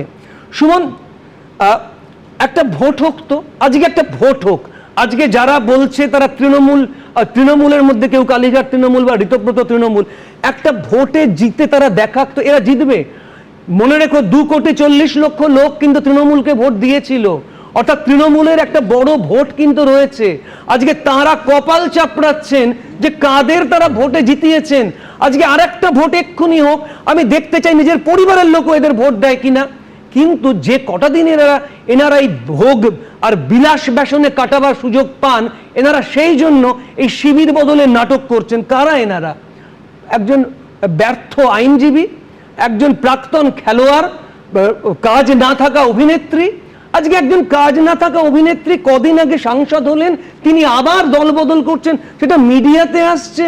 আজকে তিনি যদি দলবদল না করতেন, লোকে ভুলে গেছিল উনি অভিনেত্রী না অন্য কেউ। এরপরে আমি কিন্তু বারবার তোমাকে বলবো যে 4 তারিখ যদি বিজেপি না জিততো, তাহলে আমাদের এই দৃশ্য দেখতে হতো না, তাহলে কেউ দলবদল করতো না। আমাদের রাজ্যটা সুমন অদ্ভুত। কদিন আগে যে নিজেকে চাষার বেটা বলে কাঁধে গামছা দিয়ে বলেছিলেন কালীঘাটের ময়না সত্য কথা কয় না, তাকে আমরা দেখেছিলাম দলবদল করে নেতা হতে, মন্ত্রী হতে, মাফ করো মন্ত্রী হতে। কদিন আগে যিনি 21শে জুলাই গুলি চালানোর অন্যতম দায়ভাগী ছিলেন, বাম সরকার নড়ে গিয়েছিল, তাকে আমরা দেখেছি বিদ্যুৎ মন্ত্রী হতে। এ তো অদ্ভুত। কদিন আগে যে ঋতব্রত বন্দ্যোপাধ্যায় দিল্লিতে অমিত মিত্রকে হেনস্থা করেছিলেন বলে 23,000 বা জানি যাই হোক সংখ্যা যাই হোক পার্টি অফিস পুড়ে গেছিল, আজকে তিনি আবার তৃণমূলে যোগ দিয়েছিলেন। অর্থাৎ এই রাজনৈতিক সংস্কৃতিটা তো তৈরি করা হয়েছে, আর তার জন্য আজকে কপাল চাপড়াতে হচ্ছে মমতা বন্দ্যোপাধ্যায়কে। একথা ঠিক যে মমতা বন্দ্যোপাধ্যায় বিরোধী নেত্রী হিসেবে নাম কুড়িয়েছিলেন, খ্যাতি কুড়িয়েছিলেন, এবং তারপর তিনি পাওয়ার এসেছিলেন, যাই হোক তারপর তার বিরুদ্ধে দুর্নীতির অভিযোগ। এবার আমি একটা কথা বলি, সবাই অভিষেক বন্দ্যোপাধ্যায়কে দায় দিচ্ছে, আপনারা তখন কি করছিলেন? অভিষেক বন্দ্যোপাধ্যায় দুর্নীতির চূড়ান্ত কাণ্ড করেছে, আপনারা কখনো তো কেউ বলেননি। আজকে আপনারা কি করে দায় থেকে পালাতে পারেন? সইকাণ্ডটা তোমরা বলছো সইকাণ্ডের পরে নাকি এই হইচই, সইকাণ্ডটাই কি সব? আসলে অভিষেক বন্দ্যোপাধ্যায়ের এই সইকাণ্ডটার জন্য তারা অপেক্ষা করছিলেন একটা ব্যাঙের মতো লাফ দেওয়ার জন্য, বড় লাফ, যে লাফে মাথার ওপরে একটা এসি ঘর থাকবে, একটা গাড়ি থাকবে এবং মিডিয়ার নজর থাকবে। আজকে অভিষেক বন্দ্যোপাধ্যায়, আমি বলছি মানে এক্সট্রিম অবস্থান দুপক্ষেরই। তুমি এই রকম একটা বিপর্যয় যেখানে পার্টি এবং মানে পার্টির এত কর্মী নেতারা বিপদের মধ্যে আছেন, প্রথম মিটিংয়ে নেত্রী কি করে বলতে পারেন যে সবাই স্ট্যান্ডিং ওভেশন দিন অভিষেককে? আমি বলছি যে মদন মিত্র যেটা বলছিলেন সেটা শুধু মদন মিত্রের কথা না, অনেকেরই কথা। তুমি যদি এই এক্সট্রিমে যাও তাহলে এক্সট্রিম প্রতিক্রিয়া হবে। এটা আগে হয়েছে এবং অভিষেক বন্দ্যোপাধ্যায় হয়েছে তো বটেই। আমি তো দেখালাম আজকে যে যারা মা শারদা দেখতেন মমতা বন্দ্যোপাধ্যায় দেখে তারাই এখন ঠিক উল্টো কথা বলছে। অভিষেক বন্দ্যোপাধ্যায় একটা শিখণ্ডী, কিন্তু এই মুহূর্তে রাজনীতিটা গোলক ধাঁধা নয়, জটিল ধাঁধা, এবং যে জটিল ধাঁধা থেকে আমরা বেরোতে পারছি না। সুমন, একটা কথা আছে, কায়া ছেড়ে ছায়ার পেছনে ছোটা। এই মুহূর্তে আমরা কায়া ছেড়ে ছায়ার পেছনে ছুটছি এবং ঋতব্রত বন্দ্যোপাধ্যায় একজন ছায়া মাত্র। যেই মুহূর্তে সূর্যটা মাথার উপরে উঠবে ওই ছায়াটা হয়ে যাবে বিন্দু, আমরা তার জন্য অপেক্ষা করছি। বেশ, আমি এখান থেকে শিল্পর কথা এত হচ্ছে, রাজনীতি সত্যি সম্ভাবনা শিল্প কিনা, কিন্তু আমার উৎসাহ সেই শিল্পে অনেক বেশি যে শিল্প চাকরি দেয়, যে শিল্প মানুষকে কর্মসংস্থান যোগায়। আমি বলছি সেই শিল্পের কথা বললে আজকে আপনাকে দেখাতেই হবে যে মেজিয়ায় শ্যাম স্টিলের কারখানার সম্প্রসারণের শিলান্যাস করলেন শুভেন্দু অধিকারী, কিন্তু তার থেকেও গুরুত্বপূর্ণ সেটা হচ্ছে বার্তা যেটা দিলেন সেটা খুব স্পষ্ট। কোট আনকোট গুন্ডা দমন আইন এসে গেছে, কারখানার গেটে তালা লাগালে হাজতে থাকতে হবে, কারখানার গেটে এসে ভেঙে দিয়ে গেলে 3 গুণ আদায় করব, কোনো গুন্ডামি চলবে না, নো সিন্ডিকেট, নো কাটমানি, জানতে পারলে ব্লো দেম আপ, ভেঙে গুঁড়িয়ে দেব, রাজ্যের মুখ্যমন্ত্রী বলছেন। মানে আমরা প্রতিশ্রুতি দেখেছি, প্রতিশ্রুতি পালনে নজর থাকে, কিন্তু বহু ক্ষেত্রে প্রতিশ্রুতি আর প্রতিশ্রুতি পালনের মধ্যে ফারাক থেকে যায়। এইটুকু আশা করতে পারি এক্ষেত্রে থাকবে না। কি বলেছেন রাজ্যের মুখ্যমন্ত্রী দেখুন। গুন্ডা দমন আইন, কারখানার গেটে তালা লাগালে আপনাকে হাজতের ভিতরে থাকতে হবে, কারখানায় এসে গেটে ভেঙে দিয়ে গেলে 3 গুণ আদায় করব, কোন গুন্ডাগর্দি চলবে না, no syndicate, no cut money, no উসুলি, জানতে পারলেই ব্লো দেম আপ, ভেঙে গুড়িয়ে দেব। এই বক্তব্যের একটু আগের একটা ঘটনা, যেটা ঘটনাচক্রে আজকে বিশ্বনাথ চক্রবর্তীর কথা এসেছিল, আমি দ্রুত একবার আপনাদের সামনে রাখবো। সেটা হচ্ছে অভিযোগ যে একজন বয়স্কা মহিলার ফ্ল্যাট দখল করে রাখা নিউ টাউনের এক বিজেপি নেতা। আমি বলছি এই ছবি আপনারা দেখতে পাচ্ছেন পর্দায়, আমি পুরোটা অ্যাম্বিয়েন্ট সহ আবার চালাতে বলবো। আমাকে 1 ঘন্টা টাইম দিতে হবে।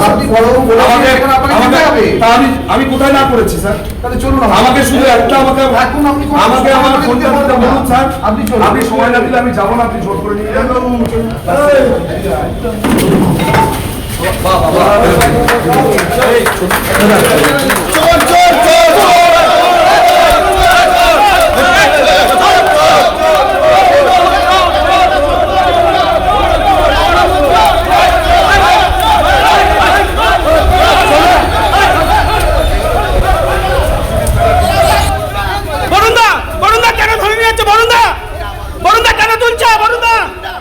দেখুন, আমি ডিম মারাটাকে সমর্থন করি না, কিন্তু আমার ভালো লেগেছে দেখে এই অংশটা, ন্যায় অন্যায়ের বিচার তো আদালতে হবে, পুলিশ নিশ্চয়ই তথ্য প্রমাণ পেশ করবে, কিন্তু যাকে তোলা হলো, আই রিপিট, বিজেপি নেতা বরুণ বিশ্বাস, এবং তার বিরুদ্ধে অভিযোগ একজন বয়স্কা মহিলা, তার ফ্ল্যাট দখল এবং সেখানে গুন্ডামি। এই ছবিটা যদি যায় যে রং না দেখে শাসক দলের নেতা হলে, আচ্ছা এই স্তরের থেকে বড় স্তরের নেতা হলেও এইভাবে পুলিশ ধরবে, এইভাবে পুলিশ আইনের শাসন প্রতিষ্ঠা করবে, তাহলে নিঃসন্দেহে সাধারণ মানুষের সমর্থন থাকবে এক, এবং নিঃসন্দেহে আজকে শুভেন্দু অধিকারী শিল্পক্ষেত্রে যে বার্তাটা দিচ্ছে সেটা শুধু কারখানার গেটে বাস্তবায়িত হবে তা নয়, সর্বত্র পাড়ায় পাড়ায় বাস্তবায়িত হবে, যে জোর করে অসুস্থ বয়স্কা মহিলার ফ্ল্যাট দখল করলে, আমি খারাপ স্থূল শব্দ ব্যবহার করব, ঘেঁটি ধরে পুলিশ থানায় নিয়ে যাবে এবং তাকে শাস্তি পেতে হবে। এই বার্তাটা খুব জরুরি, এই বার্তায় ভরসা অনেকে করছেন, এবং সেই তালিকায় প্রাক্তন মুখ্যমন্ত্রী বুদ্ধদেব ভট্টাচার্য, যে বুদ্ধদেব ভট্টাচার্য যে কোনো রাজনৈতিক বিশ্লেষণে সবাইকে বলতে হবে যে তার সদিচ্ছে ছিল এ রাজ্যে শিল্প আনার, প্রয়াত বুদ্ধবাবুর স্ত্রী মীরা ভট্টাচার্য, শুভেন্দু অধিকারী এই কাজটি করবেন। ভূয়সী প্রশংসা শুধু করছে না, স্বপ্ন পূরণ করতে পারেন প্রয়াত মুখ্যমন্ত্রীর, এ রাজ্যে শিল্প আনতে পারেন, এমনটা মনে করছেন, আই রিপিট, বুদ্ধদেব ভট্টাচার্যের স্ত্রী মীরা ভট্টাচার্য। দেখুন, বুদ্ধদেব ভট্টাচার্য যে 7 বছর অসুস্থ হয়ে গেলেন তার একটা মাত্রই কারণ, যেটা উনি চেয়েছিলেন যে আর কিছু না হোক, আমি রাজ্যটাকে এগিয়ে নিয়ে চলবো, কারণ এ রাজ্যে ছেলেপিলেদের যেন, পরবর্তী প্রজন্মদের যেন আর অন্য রাজ্যে যেতে না হয়, এখানেই সেই গঠনটা আমি গড়ে তুলব। সেই ভাবনা থেকেই সিঙ্গুর, সেই ভাবনা থেকেই নন্দীগ্রাম। আপনাকে মনে হয় শুভেন্দু অধিকারী তার অপূর্ণতা পূরণ করতে পারবেন?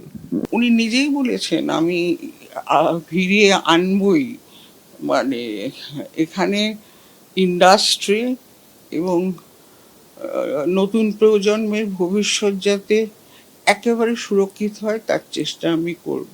এরকমই প্রশ্ন যে বুদ্ধদেব ভট্টাচার্যের শিল্পায়ন করার চেষ্টা, সেই চেষ্টাই তো তার কার্যত বুমেরাং হয়ে গেল, মানে ভোটের জয় পরাজয়টা যদি প্রেক্ষিত ধরি, তা সেই অপূর্ণতা শুভেন্দু অধিকারীকে পূরণ করতে পারবেন বলে বিশ্বাস করেন?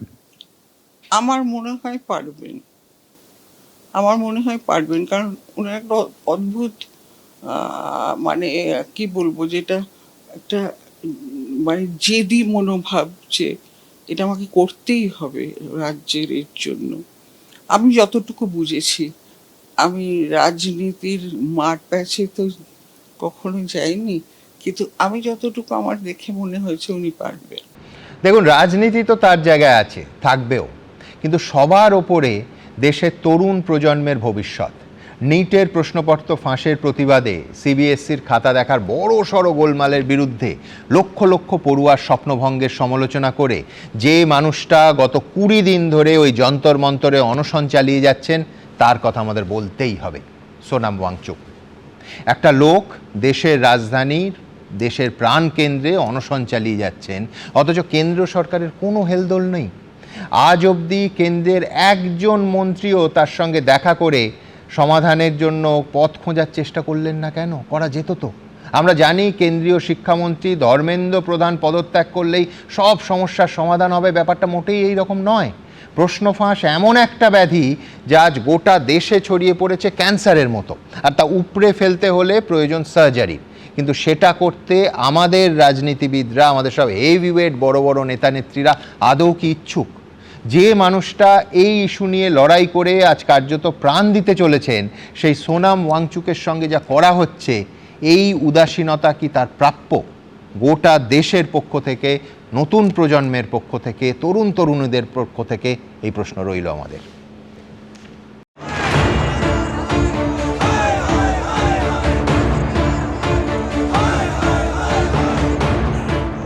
নিটের মতো সর্বভারতীয় এলিট পরীক্ষার প্রশ্ন ফাঁস ঘিরে উত্তাল হয়েছে দেশ। শিক্ষামন্ত্রী ধর্মেন্দ্র প্রধানের ইস্তফার দাবিতে লাগাতার অনশন চালিয়ে যাচ্ছেন আন্তর্জাতিক খ্যাতিসম্পন্ন পরিবেশকর্মী সোনাম ওয়াংচুক। ভাঙছে শরীর, কিন্তু এখনো মনোবলে কোনো ঘাটতি পড়েনি। मेरी हालत कुछ ऐसी भी नहीं है कि मैं 2-4 दिन में मर जाऊं। सिर्फ अनशन तोड़ने को कहने के बजाय मैं आप लोगों से विनती करूंगा कि आप भी एक छोटा कदम उठाएं। 20 जुलाई को इतनी बड़ी संख्या में आएं कि एक संदेश सरकार को जाए। নিটের প্রশ্নফাঁসের মতোই গত কয়েক বছরে দেশের বিভিন্ন রাজ্যে নানা পরীক্ষার প্রশ্ন ফাঁস হয়েছে, কখনো নিট, কখনো নেট। লক্ষ লক্ষ পড়ুয়ার ক্ষতি হয়েছে, তারা মানসিকভাবে ভেঙে পড়েছেন, সারা বছরের খাটনি জলে গেছে। সিবিএসই দ্বাদশের ফল প্রকাশের পর থেকেও বিতর্ক শুরু হয়েছিল। এবছরই প্রথম অনস্ক্রিন মার্কিং পদ্ধতিতে খাতা দেখা হয় সিবিএসইর। পরীক্ষার্থীরা অভিযোগ করেন তাদের খাতা যথাযথভাবে দেখা হয়নি, নম্বর যা আশা করেছিলেন তার থেকে অনেকটাই কম এসেছে। প্রশ্ন ওঠে ওএসএম পদ্ধতিতে খাতা দেখা নিয়েও। এই আবহেই নিটের প্রশ্নফাঁসের পর কেন্দ্রীয় শিক্ষামন্ত্রী ধর্মেন্দ্র প্রধানের ইস্তফার দাবিতে অনশন শুরু করেন সোনম ওয়াংচুক। সরকারের উচিত এখন একটা রেসপন্স করার, যেহেতু উনি আমাদের জন্যই হাঙ্গার স্ট্রাইকটা করেছেন, আমাদের জন্য উনি ভয়েস করছেন। এই যে পেপার লিক হয়েছে তার জন্য সব স্টুডেন্টসরাই মেন্টালি ব্রেকডাউন হয়ে গেছে, এমনকি কিছু স্টুডেন্টসরা সুসাইড পর্যন্ত করেছে। তো আমরা তা ওনার কাছে রিকোয়েস্ট করব যাতে উনি হাঙ্গার স্ট্রাইকটা উনি মানে তুলে নেন। কিন্তু এখনো অবধি কেন্দ্রীয় সরকারের হেলদোল কোথায়? গোটা বিশ্বে ভারতের মুখ উজ্জ্বল করেছেন যিনি, সেই সোনম ওয়াংচুকের সঙ্গে কথা বলে সমস্যার সমাধানের চেষ্টা কোথায়? অ্যাটলিস্ট কেউ তো আমাদের হয়ে কথা বলছে। 18 ডেজ হয়ে গেছে। গভর্নমেন্টের কাছে আমি এটাই রিকোয়েস্ট করব যে অ্যাটলিস্ট এটা একটা ফর্মালি অ্যাড্রেস করা উচিত যে এত বড় একটা সোশ্যাল রিফর্মার সায়েন্টিস্ট যে আমাদের জন্য লড়ছে, তাকে অ্যাটলিস্ট তোমরা গ্লোরিফাই করো। এই প্রেক্ষাপটে সোনম ওয়াংচুক জানিয়েছেন 20 জুলাই পর্যন্ত তার অনির্দিষ্টকালের অনশন চালিয়ে যাবেন, যাতে ককরোচ জনতা পার্টির প্রস্তাবিত সংসদ অভিযান কর্মসূচির নেতৃত্ব দিতে পারেন। তিনি আরো বলেন এই গণ আন্দোলন ব্যর্থ হলে তিনি প্রেতাত্মা হয়ে ফিরে আসবেন। কিন্তু সোনম ওয়াংচুকের এই আন্দোলনের ফল কি মিলবে? আদৌ কি প্রশ্নফাঁস বন্ধ হবে? স্বচ্ছতা আসবে? ইস্তফায় সব সমস্যার সমাধান না হলেও কোটি কোটি ছেলেমেয়ের জীবন নিয়ে ছিনিমিনি খেলা কি বন্ধ হবে? Jhelum করঞ্জায়ের report, ABP Ananda.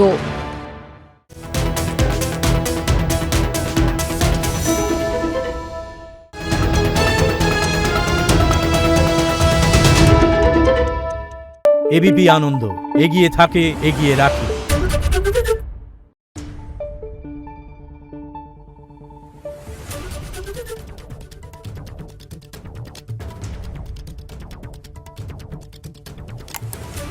Thank you.